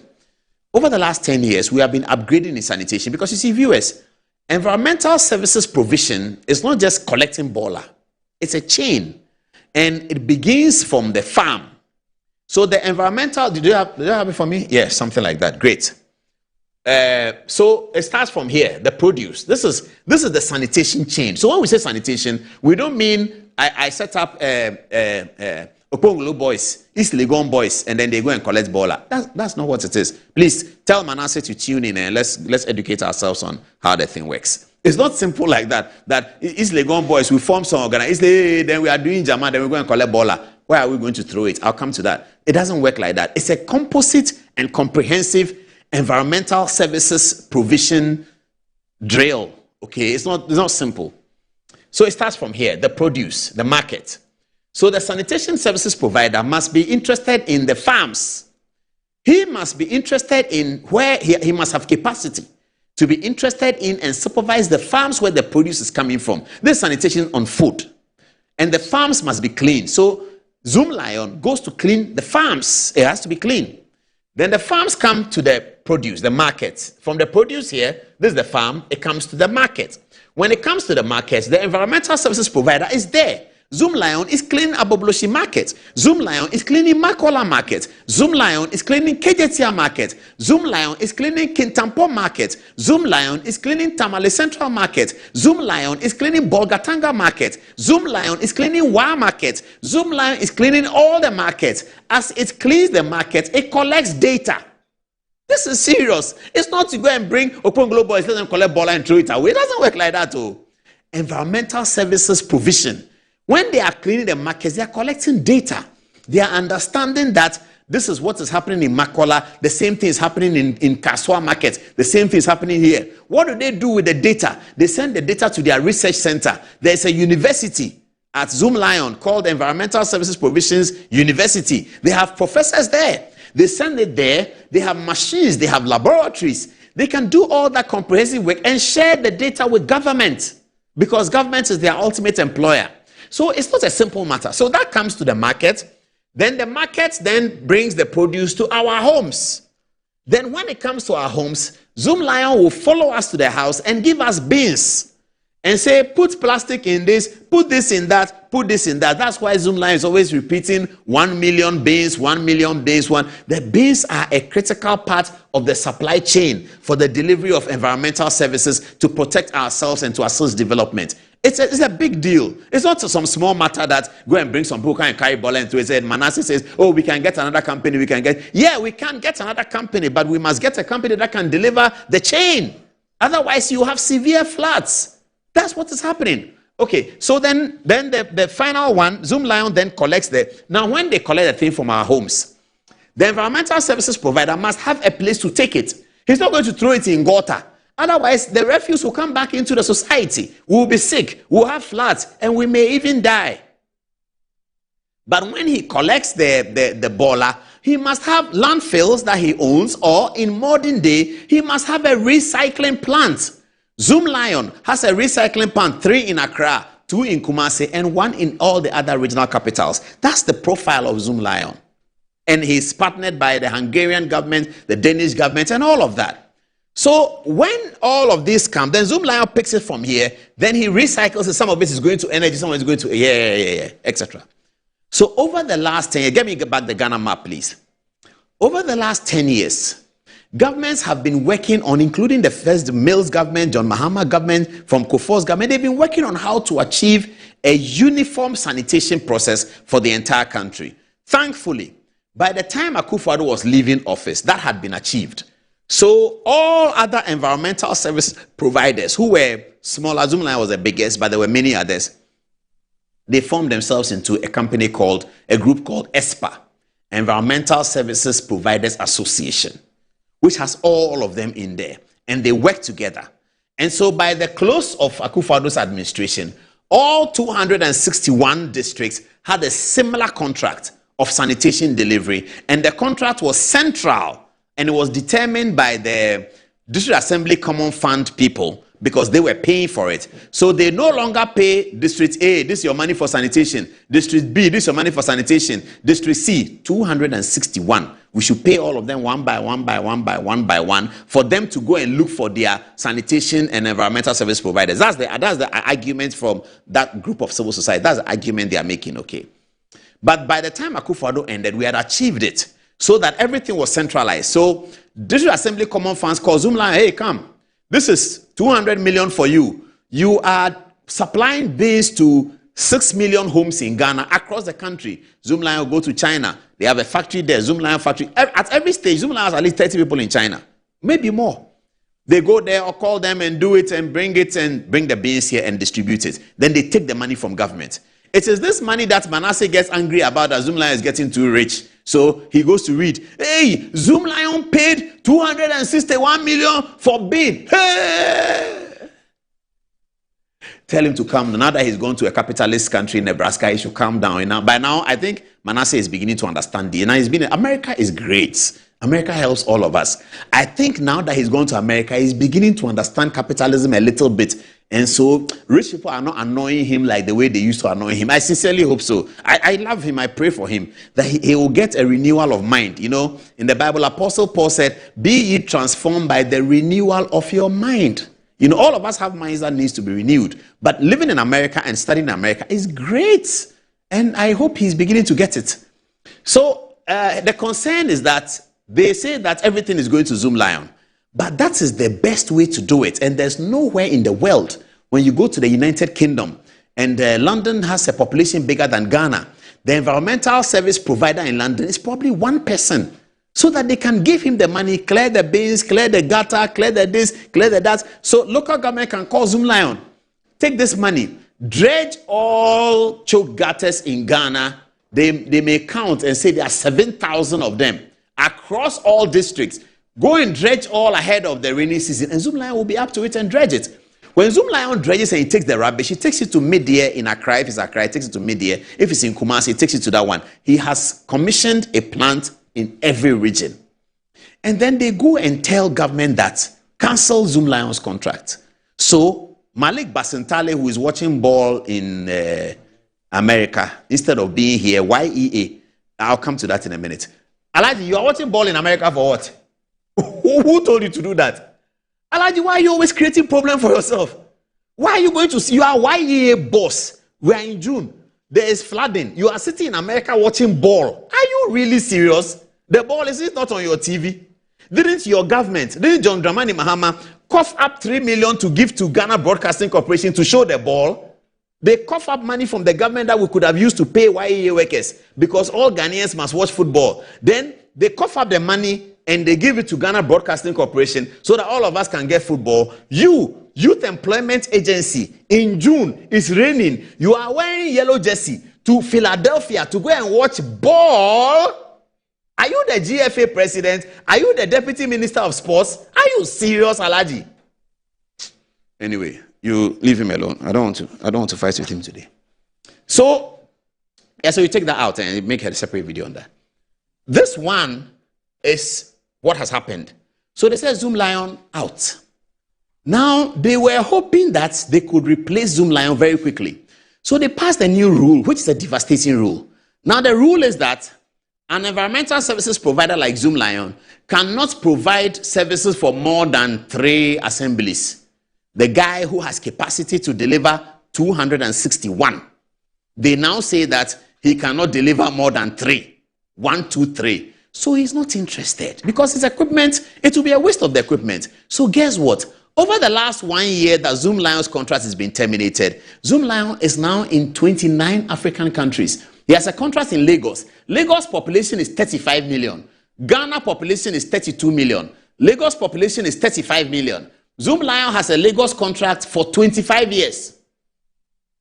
Yes, you viewers, I'm serious. 25 years. 25 years is gone. Zoom Lion, 25. There, Lagos. He has it. He has Nairobi. He has Congo. He has Zambia. He has Rwanda.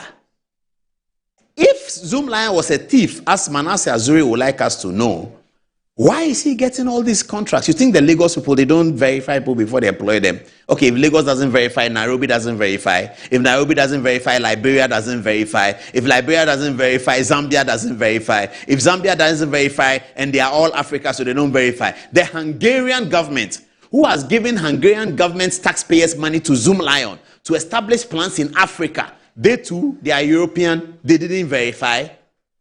Let's not allow personal hatred and hatred for rich people to let us do these things. It's very, very serious. Today, we are all crying about floods. So, 30,000 sweepers have been, 15,000 sweepers have been taken off the streets. So they are not sweeping. The assemblies do not have the capacity even to hire somebody. They are not being able to do it. They don't have enough money. They can't pre-finance anything.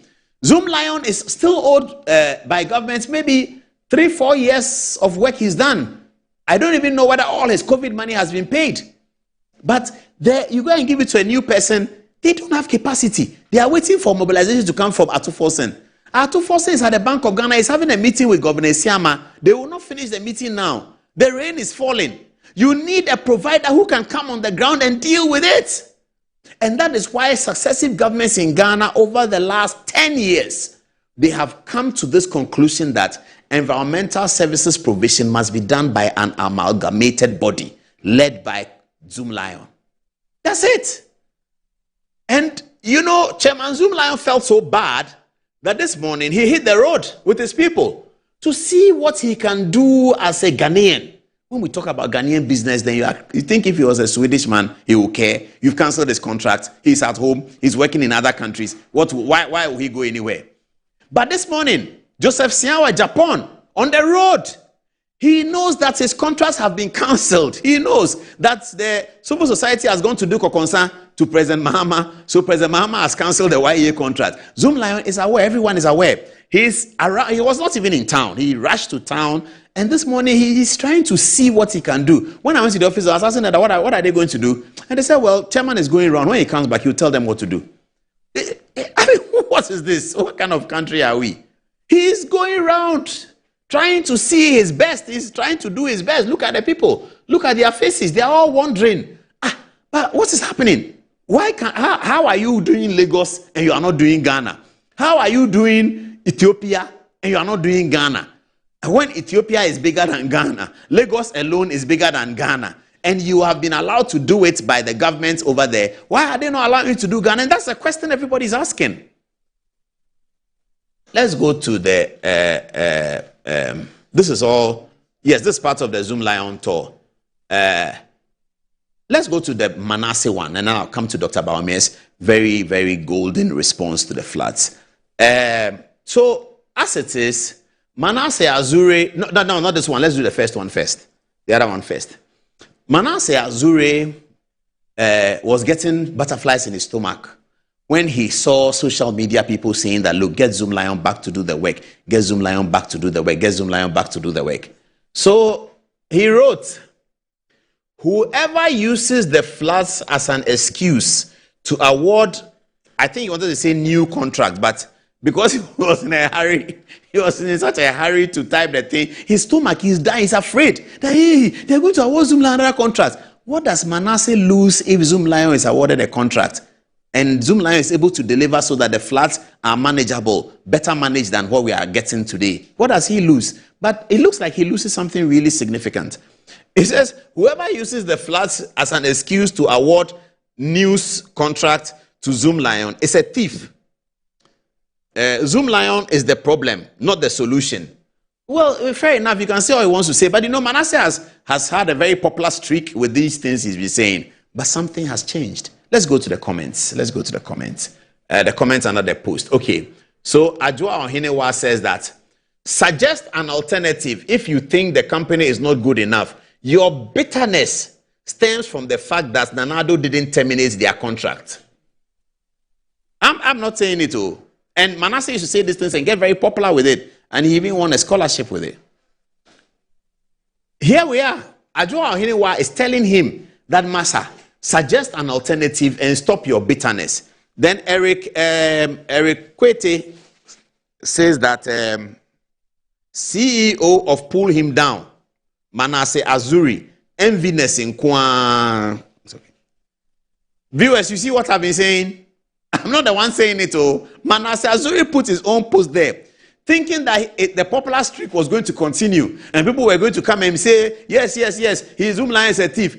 Charlie, people have water in their homes. People's television sets are drowning. People's cars. I saw a photograph in Malam. Oh, some nice young guy working hard, rich man. He has a Range Rover, he has a Mercedes, all submerged in water. And Manasseh, you think they are going to follow you? You think they are crazy? They are going to follow your hatred for Zoom Lion and follow you into the water so that their children drown? They are telling you the truth. Eric Kwesi says, CEO of Pull Him Down, Amissah-Arthur Awuni, enviness in Kwa. King Pharaoh says, Ofui. Godfred Dubik says, what is your alternative then? Since you so want Zoom Lion out, state a complete and possible, state a complete and possible alternative path then. State a complete and possible alternative path then, instead of ambiguous advocacy, which seems as though you have a personal issue with Jospon. Yes, Manasseh is envious of Jospon. I don't know why. Jospon is older than you. Jospon has worked harder than you. What are you envious about? I can understand. Me too. I'm envious of Cheddar, but I manage it. So the last time I sent him a text that I want to come and see him, I'll tell him that, Cheddar, I'm envious of you, Charlie. The way you are, I'm really envious. Can you help me too? If you're envious of somebody, no problem. Go to him. You are Ghanaian, he's Ghanaian. Manasseh, you're a nice guy. You're a hardworking journalist. Go to Zoom Lion. Chief, I'm envious of you. How are you able to do these things? He will give you a lesson or two. And that's how we build a society. Don't pull him down. Try and get up to his level. Learn how he did it. And apply the same thing in your media. And you will get there. Don't pull him down. That's evil. That's actually demonic. It's demonic. Dubik says, what is your alternative? Since you saw one Zoom Lion out, stage a complete and possible alternative path, blah, blah, blah. Okay. Salifu Lukman says, fear. That's get out. Dennis Dankwa says, you cry, why? So you want to tell me that Zoom Lion hasn't done any good thing? So what is the solution? Sure. Manasseh is getting his brief. Next time, envy will not lead him there. You see, envy will disgrace you. Envy and jealousy, they will disgrace you. That's what has happened to Manasseh. Envy and jealousy has disgraced him. Today, he put the post and you look at the reply he's getting. This is not MPP people. This is not NDC people. This is Ghanaians who have seen water in their homes when they've never seen it before. And they are being told that the gutter is choked. And they are asking, why is the gutter choked? Where are the Zoom Lion people? They say, oh, government has terminated their contract. Hey, government terminated their contract. Why? Yeah, because Manasseh and some civil society people told President John Dramani Mahama that if he doesn't terminate the contract, then he, President John Dramani Mahama, would have failed the corruption fight. He would have failed it. So he has to set out by terminating Zoom Lion's contract. And now 22 people are dead. May they rest in peace. Manasseh Azuri and those civil society people, the blood of the dead people is on your head. It will remain on your head until you repent by the blood of Jesus. As for the blood of Jesus, is there for all of us. It's for the remission of sin. So once you repent, you get it. But until you repent, the blood of those people is on your head, Manasseh. It's on your head. Stop the envy and jealousy. It won't take you anywhere. You have children. Do you want people to envy your children? Do you want your children to come up and they are getting doors open because they are called Paul Manasseh, and they said Azuri says, is your father Manasseh Azuri? Oh, come. And then another person is envying them. Do you want your children to be envied like that? Whatever you sow is what you will reap, my brother. Whatever you sow, the Bible says, do not be deceived. For whatever you sow, that is what you will reap. Be careful. Envy is too much. Take it easy, eh? Take it easy. We all don't have silver spoon in our mouth. We are all struggling, but we don't envy. No, there's a temptation to envy. Yes, there's always a temptation, but be careful about it. The Holy Spirit can help you so that you don't envy, you see. Dubik says, what is... Okay, I finished that one. Dennis Dankwa says, you cry, why? Okay, I finished that one too. All right, let's see the second post. So then Manasseh saw that there's a problem coming after him. Then he came again. As if he's defiant of the negative comments that he got. He says, I must emphasize that the Mahama administration has done a great job in terminating some of the outrageous Zoom Lion contracts. His ship is sinking. You know, when a man is sinking, that's when he's going to praise the Mahama administration. But people don't care, you know. All right, Ajuan Ponsan again. He says, so what should we do? Ajuan Ponsan is chasing Manasseh everywhere. He says, and so what should we do? Then Awudu Yunusa says, and so is the result, nonsense post. Oh, and then Kofi Anane Nwanweni says, so you are happy with what is going on. Can money bring back those who have lost their lives? Oh, I did. You see, the guys agreeing with me. Manasseh, I'm telling you, the blood of the people who are dead is on your head until you repent so that you will get the superior blood to wash it away. It is on your head. You see somebody is telling you that, so are you happy with what is going on? That can money bring back those whose lives are lost? That is the money you said we paid to Zoom Lion. If we paid to him and he did his work and the people lived, which one is better? Now, you didn't pay the money to him, you terminated. The people have died as a result of poor sanitation, which has made the flood severe.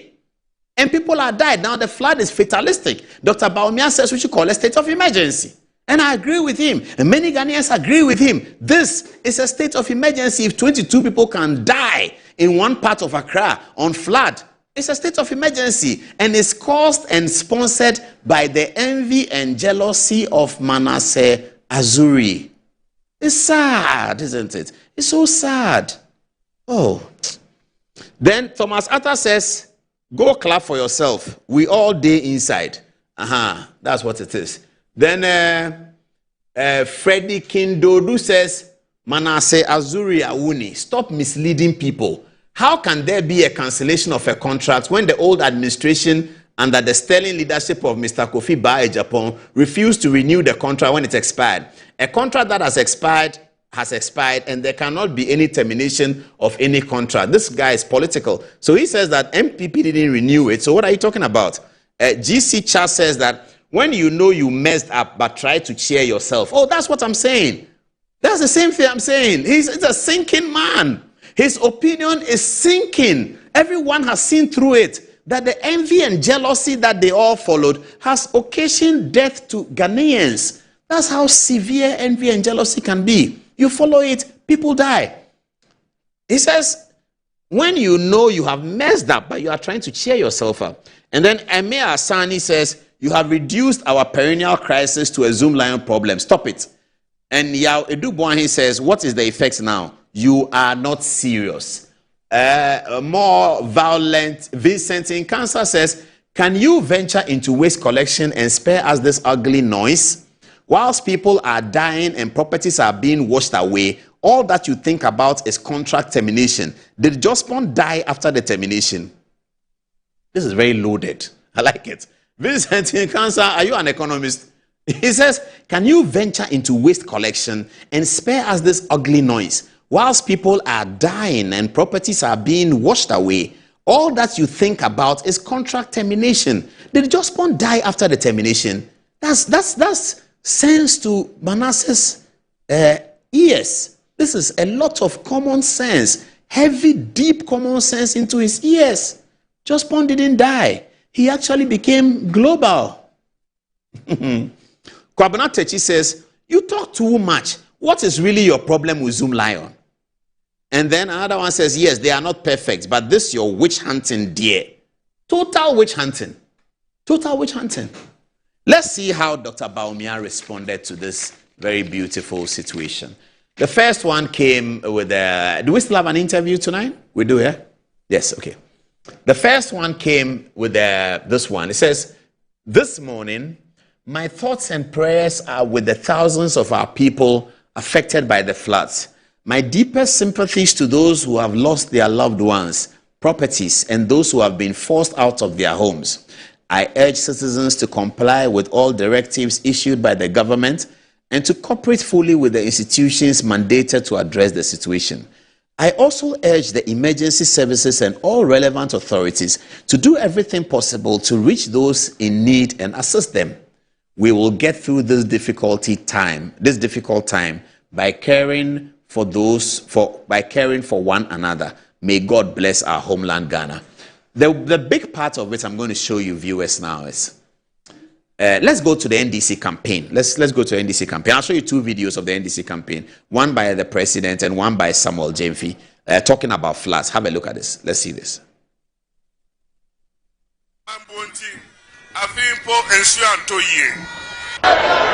Enti Ministry of Sanitation Omahwe so enfie wotwene a na nso kakra to omukọji sika wo World Bank se ombe yiyi gata numu a chese omumfanye hwe no NDC ba sa Sanitation Ministry no yebegu no ni asan dia call local government. Okay. Emre bia nso beto bia yebe yiyi gata numu nyina se ne be ya nso no ba ebenya kwan na asen.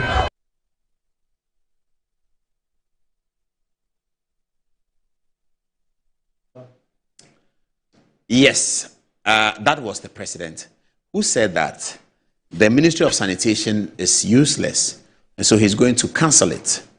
We are Ghana. We are a developing country. We have a clear sanitation challenge, but the president again was advised to say that we are going to cancel, and indeed, Sanitation Ministry has been scrapped, and this is the result. Anyway, Sammy Jemfi also spoke about floods, and the president said that the floods were occurring because the government was misapplying resources. That's what the president said in the campaign, attributing floods to bad governance. This is what Sammy Jemfi also said. What say now the whole thing, name of any. Hey, Juma. Pay for you to attack me. Oh my God, it's getting in our for. Yeah, in this say, if you are near cat, we are boom, yes, or my not really say, we have a geological department, we have a geological department. And fact, department, they are by ministries like Works and Housing, like the various municipal assemblies, there was a contract for the silting of drains or 1 year. They have failed that. The president has failed that. That is it. Now you can gather about what the politics there. And the Mayan to obey. Yen for the Papa Kusiso. No when your mind also or ye be in Mayan because or my penny be in and now can't open the chair so your politics. It's the Mayan monarchy. Say Ghana ye USA and Minister for Western Housing kwa resign. Kayama Miss Sicilia da pa or kasa say when you see Kama or the baby ye Juma problem yes because the Juma to Kaka may you win Juma to. But every say and or minor feel you might not feel listen. So that is my answer to that aspect of the question. No mind ya na feel. You heard that. You heard that. This is politicians. So if we were to take what Sammy Jemfi said then to today, Works and Housing Minister resigned, the responsibility is the president. And we'll take what the president also said, the responsibility is the government. What is happening today? Dr. Bawumia is in the same position that President Mahama and Sammy Jemfi were in. A year when they spoke, they were in opposition. Today, Dr. Bawumia is in opposition. He's the flag bearer of the MPP for the 2028 election. Inshallah, Ghanaians will elect him as president in 2028. Listen to how he conducted himself today when he went on the ground to ascertain for himself firsthand what the floods had done. Have a listen.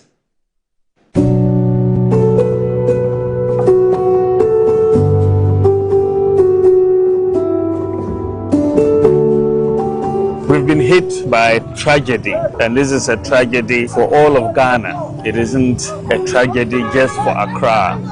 The flooding, as we have seen, has caused a lot of damage. We've lost lives.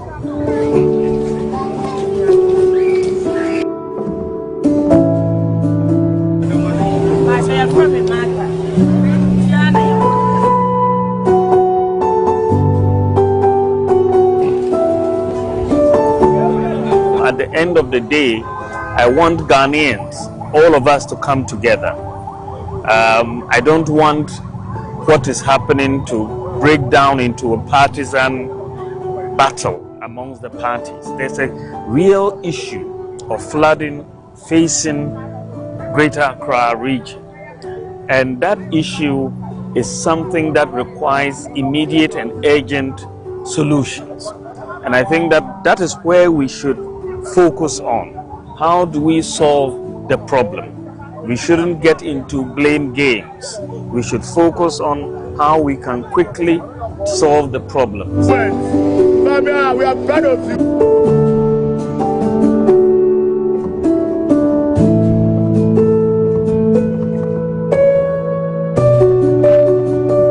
What is worrying for me is that the forecasts are forecasts of even more rain to come.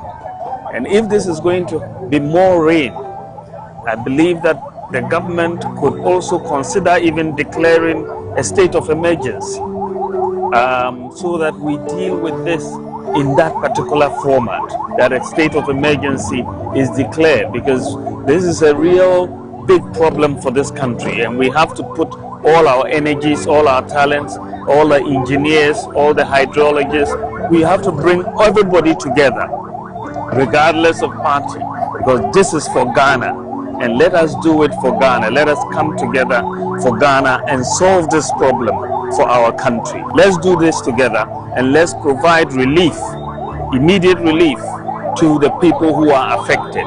People need food. People don't have clothes. People don't have mattresses. Let us make sure that we come immediately to their aid to do that. Everybody should do something. Myself, I will try and help in the small way I can with some of these relief items. But I think that we are a country, our country people, our communities are in need, and we should all chip in to come and help them. Why? That master man, no. Amissah, no, I'm winning my boss. No, no, no. It's all you check. No, busy. Something I'm a job of any opinion. Never what kind of way. Amen.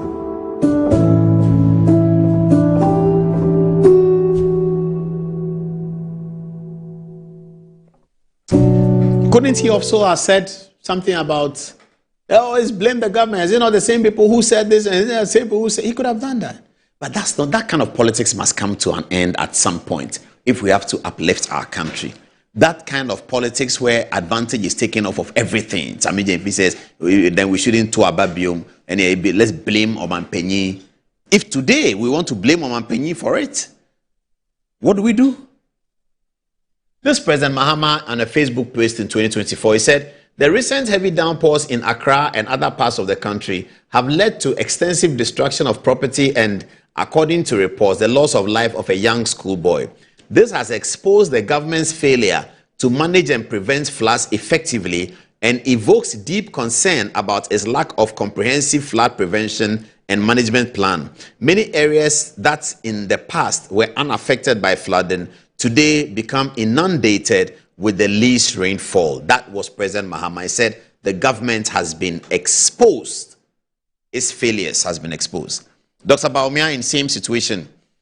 He said this morning, my thoughts and prayers are with thousands of our people affected by the floods. My deepest sympathies to those who have lost their loved ones' properties and those who have been forced out of their homes. I urge citizens to comply with all directives issued by the government and to cooperate fully with institutions mandated to address the situation. I also urge the emergency services and all relevant authorities to do everything possible to reach those in need and assist them. We will get through this difficult time by caring for one another. This is a leader who unites our people. This is a leader who unites our people, a leader who is thinking, a leader who has a heart, who is burdened for our people. This is what it should be. Not the way they used to advise President Mahama. You see, the difference between the advisors of Dr. Bawumia and the advisors of President Mahama is obvious from these two Facebook posts. It's entirely possible that both posts were not drafted by them. Somebody drafted it and brought it to them, they read through and they said, let it go. But it depends on the environments that you keep yourself in with advisors. It's very, very important. Let's go to Dr. Bawumia's other video. I'll come to A+ in a minute. Thank you for reminding me. Let's go to Dr. Bawumia's other video. He spoke to a lady, asked the lady about the circumstance of what is going on and how she has felt. Have a listen to this very empathetic conversation of the MPP flag bearer and an ordinary Ghanaian.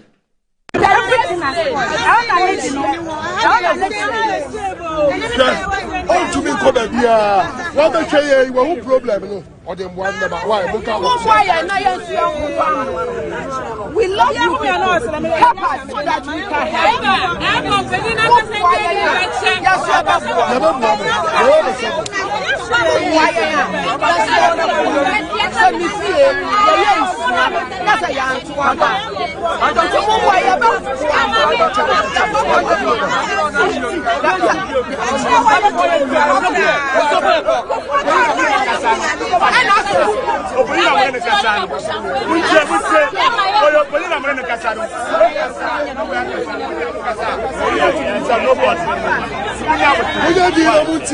put all our energies, all our talents, all the engineers, all the hydrologists. We have to bring everybody together, regardless of party. But this is for Ghana, and let us do it for Ghana. Let us come together for Ghana and solve this problem for our country. And so that is where I want to ask everybody, let's do this together and let's provide relief, immediate relief to the people who are affected. People need food, people don't have clothes, people don't have mattresses. Let us make sure that we come immediately to their aid to do that. Everybody should do something. Myself, I will try and help in the small way I can with some of these relief items. But I think that we are a country, our country people, our communities are in need, and we should all chip in to come and help them in this. It is a sad situation. It's a human story that we should look at. We should look at the solutions to it, but I think it's fine. Thank you very much. Thank you so much. Thank you so much. All right. Congratulations to Dr. Bawumia. That's a great leader. Kwame A+, the member of parliament who knows how to blackmail people for money, has also weighed into the conversation about the floods. Some of the things he said you can agree with, but some of the things he said you can never agree with it. I don't know why A+ behaves like that. Look at the video. He did a video that I was on live. I was watching him throughout the night. Listen to part of it. This is what he said. The truth is the only one, and we for try to speak on. You see, yesterday, he flood, he rained, he flood. The only thing President Kofi do for you people be say, go fly helicopter and watch, and he go feel sad. That is all you go feel get to. Yeah, they feel sad. Then you go feel get MPs like John Dumelo them. They be good guys, they be nice guys. So they go wear shorts and Wellington boots and come and walk around, pretend as if they go feel do something. They don't go feel do anything. The truth is the only one, and we for try to speak on. You see, yesterday, he flood, he rained, he flood. The only thing President Kofi do for you people be say, go fly helicopter and watch, and he go feel sad. That is all you go feel get to. Yeah, they feel sad. Then you go feel get MPs like John Dumelo them. They be good guys, they be nice guys. So they go wear shorts and Wellington boots and come and walk around, pretend as if they go feel do something. They don't go feel do anything. The truth is the only one, and we for try to speak on. You see, yesterday, he flood, he rained, he flood. The only thing President Kofi do for you people be say, go fly helicopter and watch, and he go feel sad. That is all you go feel get to. Yeah, they feel sad.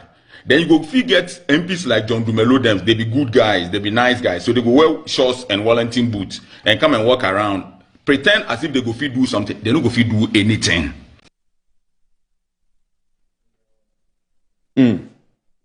There's fire on the mountain. Run, run, run. What is Fire Plus saying? What solutions is he offering? He's trying to open our eyes to tell us that, oh, Charlie, as for the politicians, they can't do anything for you. They are just, president will just feel sad. He can't do anything for you. What do you mean by he cannot do anything? Already, the president has asked 300 million to be given from Arthur Forson's consolidated fund to pay for it. President can do so much. That's why Sami Jefi said it's a problem for the president. How can you, a member of parliament, say that the only thing president can do is, it means you don't understand policy. It may well be that the policy has failed, but for you as an MP to say that the president cannot do anything, you just feel sad. We Ghanaians should be very sad that we have an MP like that. We have MPs who think that a president cannot do anything about a sanitation or a flooding problem, and that the only thing the president can do is to feel sad. That's all the president can do. Oh my goodness. Then I don't know. I don't know whether A+ is getting envious of John Dumelo. I don't understand. What has John Dumelo done? John Dumelo is a shining star. Recently, I saw that the MPP has a brilliant woman to challenge him. I'm going to support that lady, man. Barbara something. Look, I'm going to support her so that we can remove John Dumelo. Because John Dumelo is a star. We have to remove him so that MPP will lead Ayawaso West Wogon like he used to be. But I don't get A+'s problem. Are you envious of Dumelo? Dumelo has not done. I mean, have you heard anything negative about him since he became Deputy Minister of Agric? He's doing his Nkukon Kitinkiti, he's doing his agriculture, he's doing his farm, and you have to applaud John Dumelo. He started his farms way back before he became Deputy Minister. He was doing his farms, and so it came as no surprise that he became Deputy Minister. In fact, people thought that he should have been the minister, because here is a guy who is practically trying his hands on farming as a guy in opposition. He's not getting any support from government. He went to the Volta region where he comes from, cultivated farms, poultry involved, everything. A+ is a musician. He did one song that I like. Abenbebo Okujeto Befa something about corruption of NDC. Abenbebo education contract Beba Okujeto Nipa Befa. I used to dance to it. I love that song. I don't know whether because he couldn't progress the thing like the way Dumelo has progressed his agric into substantial things. Dumelo's agriculture farm is substantial. It's not a joke. No, I'm looking for him one day to tax him that, Charlie, can I get every weekend supply of, me, I like food, sweet potato and things. Can I get that? The day I see him, I'll ask him. And suddenly A+ is just singling out, how many MPs didn't go to their constituencies? All the MPs who are not in Abroche watching ball, they were in their constituencies. Even Sly, when Dr. Bawumia went there, Sly is the former MP of English Amanfro. He was with him. All the MPs are back in their constituencies. I called Samia Oku yesterday. I wanted to see him for something. Say, Charlie, bro, I can't make it to. I'm in the deep of the constituency because of the flood. I say, yeah, I understand. I called Patrick Bawumia. I was going to see him for another matter. I'm always talking to MPs. I called Patrick Bawumia. I said, Charlie, bro, I beg you. I'm inside that place. The water is serious. Every MP was with their people. What has John Domelo done wrong? If he goes to Ayawaso West Wogon, and what shouldn't he wear Wellington boots? What should he? Please, A+. When you are going inside water, what do you wear? Kambu? Do you wear black shoe? What should you wear? Oh, this kind of petty hatred. I don't understand it.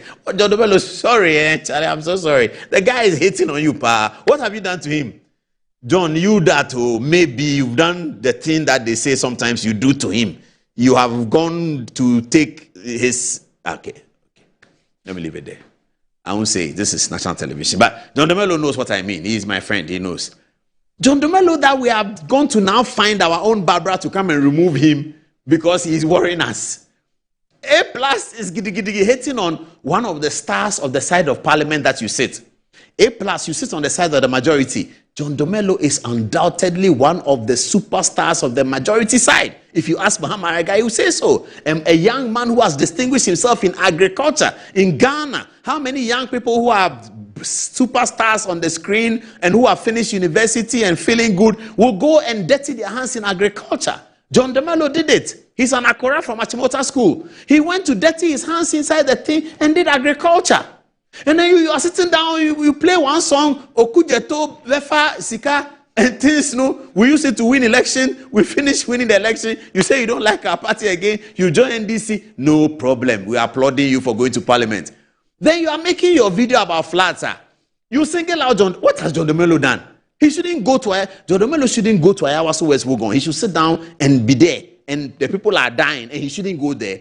What is A+ talking about? You A+, if the thing happened in Gomoa, you would have been the first to go there. You will wear Wellington boots. If you do that and somebody comes to tell you that John Domelo or share Wellington boots, why? Play the A+ video, last one. Let people see it, then we go. We are done. Play the last video. Play it again. Good. After this video, I finish. After this video, I'll take.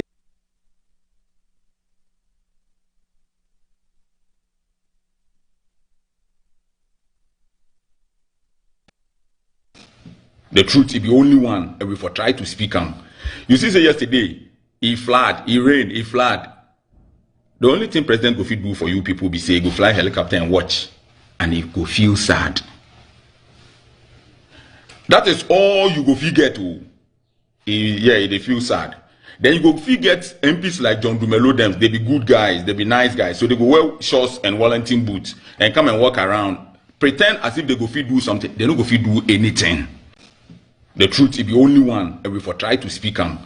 You see, say yesterday, he flood, he rained, he flood. The only thing President Kofi do for you people be say, go fly helicopter and watch, and he go feel sad. That is all you go get to. They feel sad. Then you go get MPs like John Dumelo them. They be good guys, they be nice guys. So they go wear shorts and Wellington boots and come and walk around, pretend as if they go do something. They don't go do anything. The truth, he be only one, and we for try to speak on. You see, say yesterday, he flood, he rained, he flood. The only thing President Kofi do for you people be say, go fly helicopter and watch, and he go feel sad. That is all you go get to. They feel sad. Then you go get MPs like John Dumelo them. They be good guys, they be nice guys. So they go wear shorts and Wellington boots and come and walk around, pretend as if they go fit do something, they don't go fit do anything.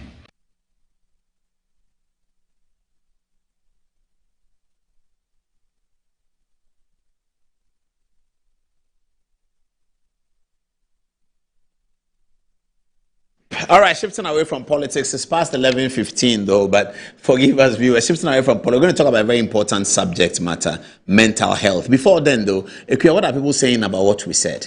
Thank you so much, Paul. This is coming from Nana Owusu. He says the UK and other serious countries are building recycling facilities and converting waste into compost for farmers and other productive use.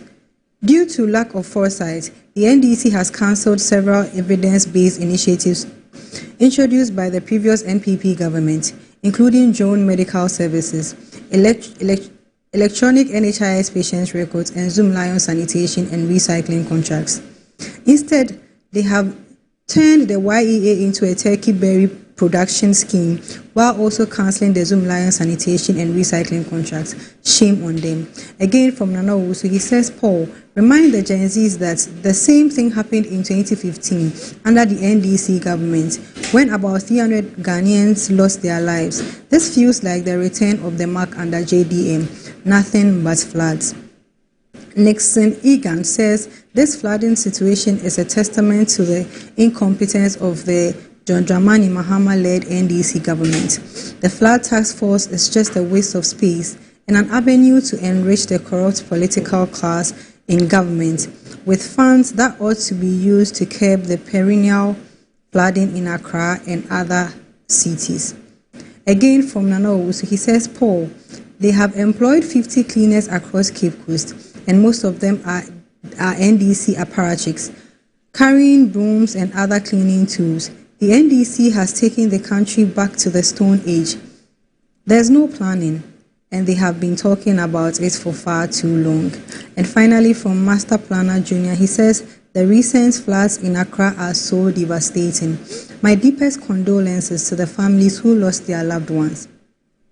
It is about time President Mahama and the NDC stop the PR gimmicks and staged events. Is President Mahama saying he doesn't already know about the flood situation in Accra? Flying a helicopter while taking pictures and videos is making a mockery of those whose houses have been submerged by flood waters and whose properties are destroyed. Ghanaians are watching closely. Thank you so much. Over to you, Paul.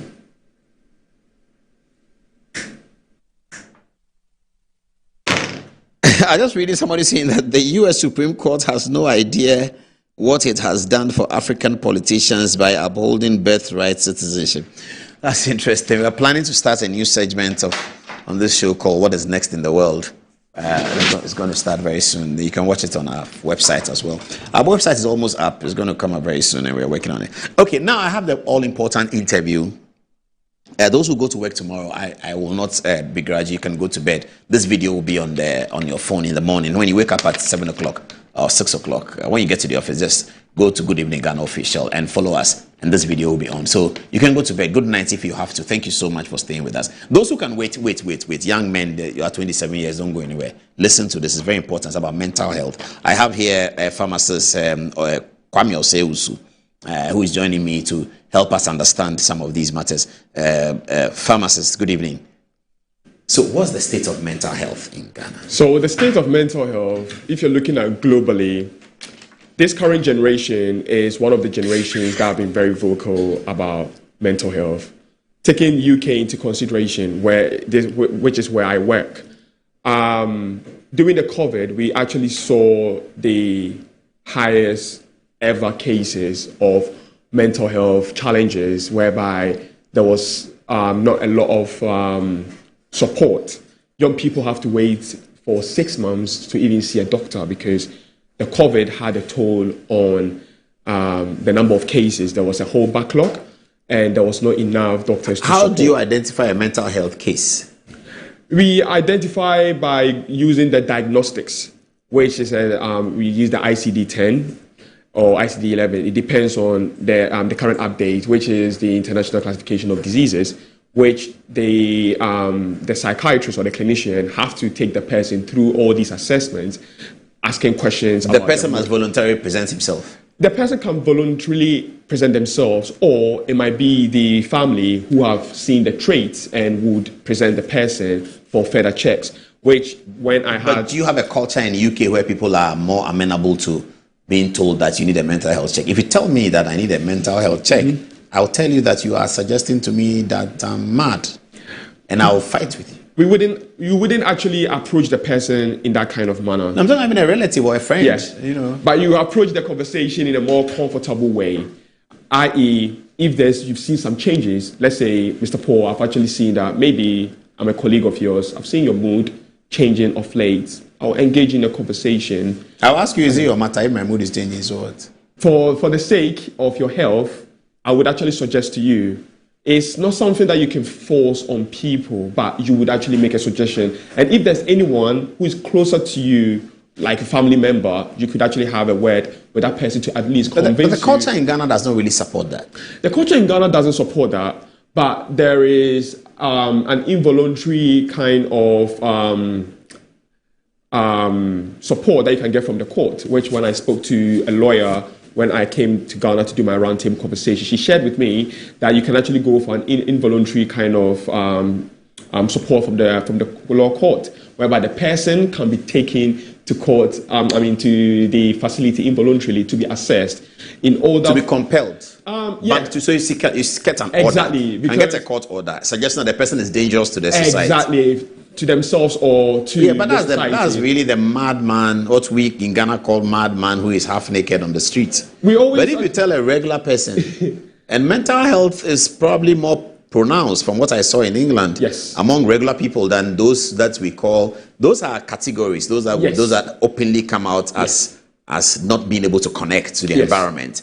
That's a real category. 100%. But beyond that category, majority of people who appear normal may have one mental health need or the other. Exactly. And we don't seem to understand that going to mental health to seek help is like going to the hospital for malaria cure. That's it. You don't want to keep the malaria. That's and it. You cure it, you get better. Exactly. So you go for mental health conversations. It actually makes you better. 100%. The decision to go, or the request, or the encouragement to go, is treated as an insult and offensive. Yes. So how do you? So in Ghana, how do we identify mental health cases? The ones that are raw mad. Yeah. So in terms of the cases, identifying it is like the person presenting themselves to your hospital, like coming to your hospital. If, Paul, you are the doctor, I'll come to you and say that I have actually seen significant changes in my mood. Let's say my partner is actually telling me that I get angry easily of late, or I might be experiencing some social withdrawals whereby maybe your friends have told your wife that, oh, you are actually experiencing not you going out often or of late, you are actually not connecting with them. That does not conclude that the person has got a mental that could be because issue. Arsenal have lost a football match. It could be. But you have and to also... anytime Arsenal lose a football match, I go like that. Exactly. And it's good that you brought football in. And football is one of the cases that we were all kind of joking about when Arsenal gets closer, until Arsenal won. And I saw some of my friends or my colleagues coming out to say that they have overcome a trauma. Not knowing when they were young, they've been supporting this football club, automatically was having an effect on them. You see grown-up men screaming loud. We were all thinking... So you should stop supporting Arsenal, eh? Oh, no, I'm not saying that. No, but next season they'll have the same problem. But at the same time, when they win as well, it makes us happy but as men. But they don't win, they will never win. It takes them 5 years to win one title, they are second before they win one. I get it. We should stop supporting Arsenal. No, we shouldn't. We support Real Madrid. They win all the time. But this season they couldn't get a cup. Yeah, they didn't. I'm a United fan. I wish they could actually support Arsenal, but I would actually leave everybody to choose the team. But all that I see. So that can hurt. An environment, sports can hurt. Sports can hurt because Lewis Hamilton doesn't win the thing at the weekend, and you can be down for the rest of the week. It can. And even recently, David Beckham, when he came out to do his documentary, he came out and opened up about how missing that crucial penalty affected his mental health. And even beyond that, how the fans actually crucified him of hurling insults. That time, there was no social media. We could have actually said David Beckham has been the most abused celebrity or the most abused footballer on earth. But even without social media, we saw how much impact it had on him. And on the other side as well, some of these people who actually are football fanatics may have actually betted. And that actually has effect on them. Betting itself is a form of addiction that has been found, whereby it's hurting a lot of people's mental health, and gambling. So these are some of the... Betting, and gambling. So you bet that Capo Verde will beat Argentina. Then Argentina wins. You're in trouble, isn't it? Oh, not that. It's always the opposite. When the team that you actually bet on actually loses, and imagine how much money you've invested. Mm-hmm. That's what I'm saying. Yeah, it can actually have a drastic effect on people, which some people take their life, which we heard some time ago. That. So you advise that don't spend too much money on it? I would, in my opinion, if I could actually have my way, I would encourage people not to engage in that. I know there is. You want the business to collapse? You could actually say that about it. You want the betting business to collapse? At the same time, someone also... But they pay taxes. The betting business, they pay taxes. But right now, they have put a claim that there is responsible betting. But the question is, what is responsible betting? What measures has been put in place? Someone says that, when you are putting this amount of money and they realize that you've been consistently betting, they'll stop you from betting. Like, you cannot even get access to the account. But what measures shows that, let's say, if the cap is, let's say, 50 Ghana cedi, what shows that that person is making enough money to reach that 50 Ghana cedi, or maybe that 50 Ghana cedi might be their last pocket money in their pocket. They betted. That's interesting. What you are saying is that associating with games like betting, gambling, and high emotional games like football, tennis, are a mental health risk. Mental health risk, but at the same time, it also boosts people's mental health. If you win. And also, if people are playing it themselves, it's also boosting the dopamine level in themselves, which is the happy hormone. It makes you happy. That's why physical health and mental health cannot be separated, because the physical health of, let's say, playing football, going to the gym, lifting the metals, all these are boosting the dopamine, the happy hormones, the hormones that makes us smile, that helps to improve our mood, the serotonin. All these help to be able to keep us happy. And in hindsight, it's also keeping our physical health in check, because the studies actually shows that someone who actually uses the gym often, the likelihood of them actually falling ill is less. And also the likelihood of them even putting on weight is actually less, which is a good physical health. And at the same time, it's also boosting their mental health as well. So it is a way of we keeping our mental health in check, apart from maybe having games. If someone is actually listening to motivational words, listening to a podcast, music, all these that help to influence your mood positively helps to actually make it. So it can boost your mental health, and it can also derail it. It can. Let's talk about men's mental health now. Yes. Tell us about it. Men's mental health. So June has been globally accepted as Men's Mental Health Awareness Month. And beyond that, November, 9th of November is International Men's Day for celebration of men. Most often, we always center it only on Father's Day, but we forget the other conversations surrounding men. When it comes to men's mental health, it's one of the globally discussed conversations, because we've come to a realization that why is it that men and women have got an increased risk of developing a challenge on their mental health because of hormonal changes and all of these. The same thing happens to men. However, when you look at men dying from mental health challenges as a result of suicide, it's higher compared to women.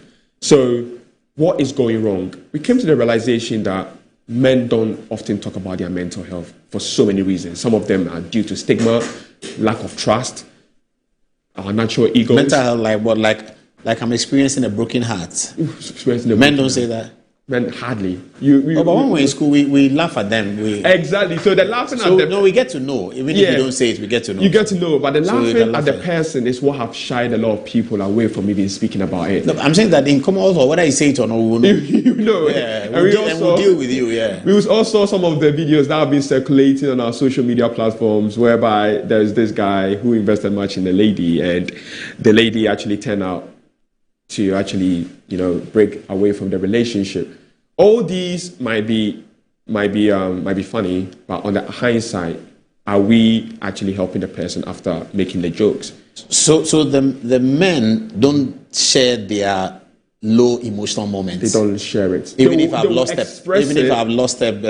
friend or something, that one I go to the funeral. Like you go to the can funeral, see that I'm sad. Exactly. You go to the funeral, but Mr. Paul, have you processed the emotion? Often not. Often not, because we are being told in the society. You have to cry. Please, we are being told men don't cry. So a lot of men don't cry. I have cried at both my late grandparents' funeral. I cried like a baby because after I finished crying, I felt very light because I felt like I've expressed my emotions. There is this whole kind of... And that can lead to mental health, suppressing emotion? It can, because I actually experienced acute depression as a result of not knowing how to grieve. Because when my first grandparent, my granddad, actually passed, he was the one who raised me. So at that point in time, I felt like I'd lost interest in everything. My academics, anything to do with life, I don't actually fancy doing it. Though you see me do it, but deep within myself, I'm doing it because for the sake of doing it.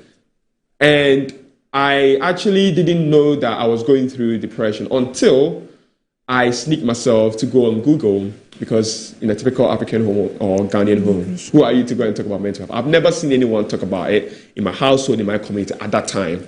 So when I sneaked and I typed in depression, all the symptoms I was experiencing, low mood, not having any interest, having headaches, which were not even getting better with taking paracetamol. All these actually made me actually see these signs. But I never talked about it. I shied away from it. I swept under the carpet. Life moved on until people one person I know, and the story of someone like Abna Koko actually helped me to be able to, own my story, come out and talk about it, because it's been a conversation that has attracted a lot of stigmatism and no one is talking about it. Meanwhile, the same conversation that we are shying away from is having effect on people. When I came to Ghana and I spoke to some people, they told me that, what you're doing is great, because we don't know where to find help. We don't even know who to speak to. So this whole kind of avenue made me realize that advocacy here in Ghana is very, very low.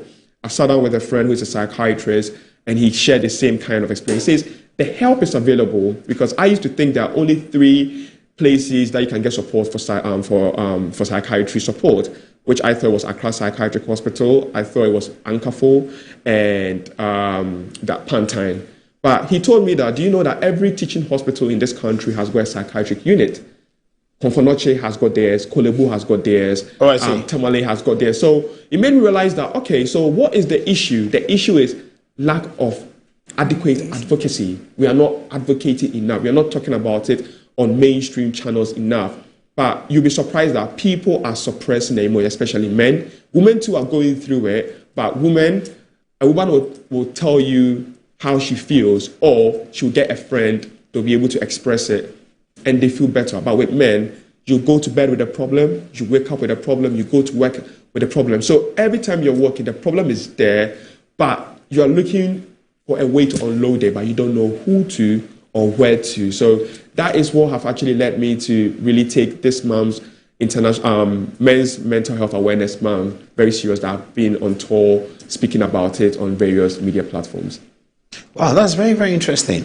So if you want to advise an individual, what should he look out for in himself to suggest to himself that he may need mental health attention? I always go with this saying that as humans, we are our biggest advocates. You know yourself much better than anyone can actually know. So you know that maybe an incident has affected you, i.e. grief, which I'll always, because as humans, we are one way or another going to lose someone. But how are you processing it? Are you just going to suppress it? Are you going to ignore it? So if you have lost someone and you realize that you're not feeling yourself, the things that you find interest in, you're not up to that scratch. I'm not saying that at that moment, grief is not going to affect you, but after the grief, are you still having any interest in everything that you were doing? During that moment of grief, what has been the changes? Also, one thing that we need to actually also understand or notice, especially men, is someone all of a sudden engages themselves in taking substances, i.e. alcohol. They start to down themselves in a lot of bottles of beer, Meanwhile, they are not that kind of person. They start engaging themselves in taking hard substances like cannabis. All these are ways that people tend to suppress their emotions. So once you see your friend engaging themselves in that kind of activity and also not being much expressive and they are low in mood, you always ask them, they are quick to debunk it or shy away from talking about it. That could be that they are experiencing a challenge on their mental health and they should look themselves, go and look at it. Okay, exactly. We'll leave it here. What's your last advice, final word? My last advice is the Men's Mental Health Month awareness ends in June, but the conversation doesn't end. We need to go beyond having this conversation only just in June, but it should be an everyday conversation. As men, it should be part of our everyday conversation.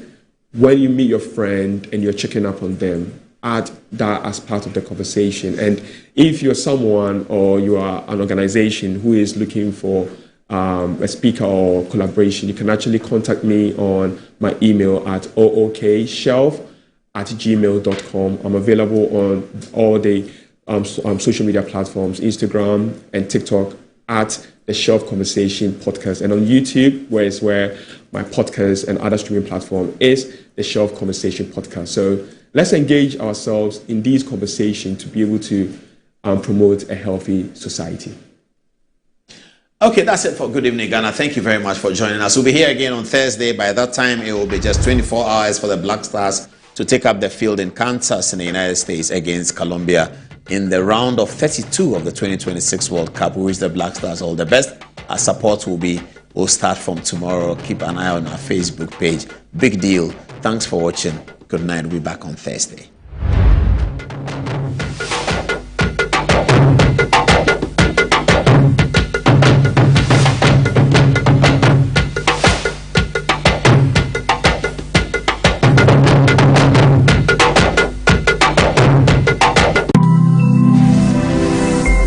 Metro TV, insightful and inspiring moments. Has Christianity always been one of the religions in the world to you? No, 1,000 times no. Jesus the Christ did not come to start a new religion, but to impart the life of God to humans, to regenerate them into sons of God. Have you received Jesus Christ? Then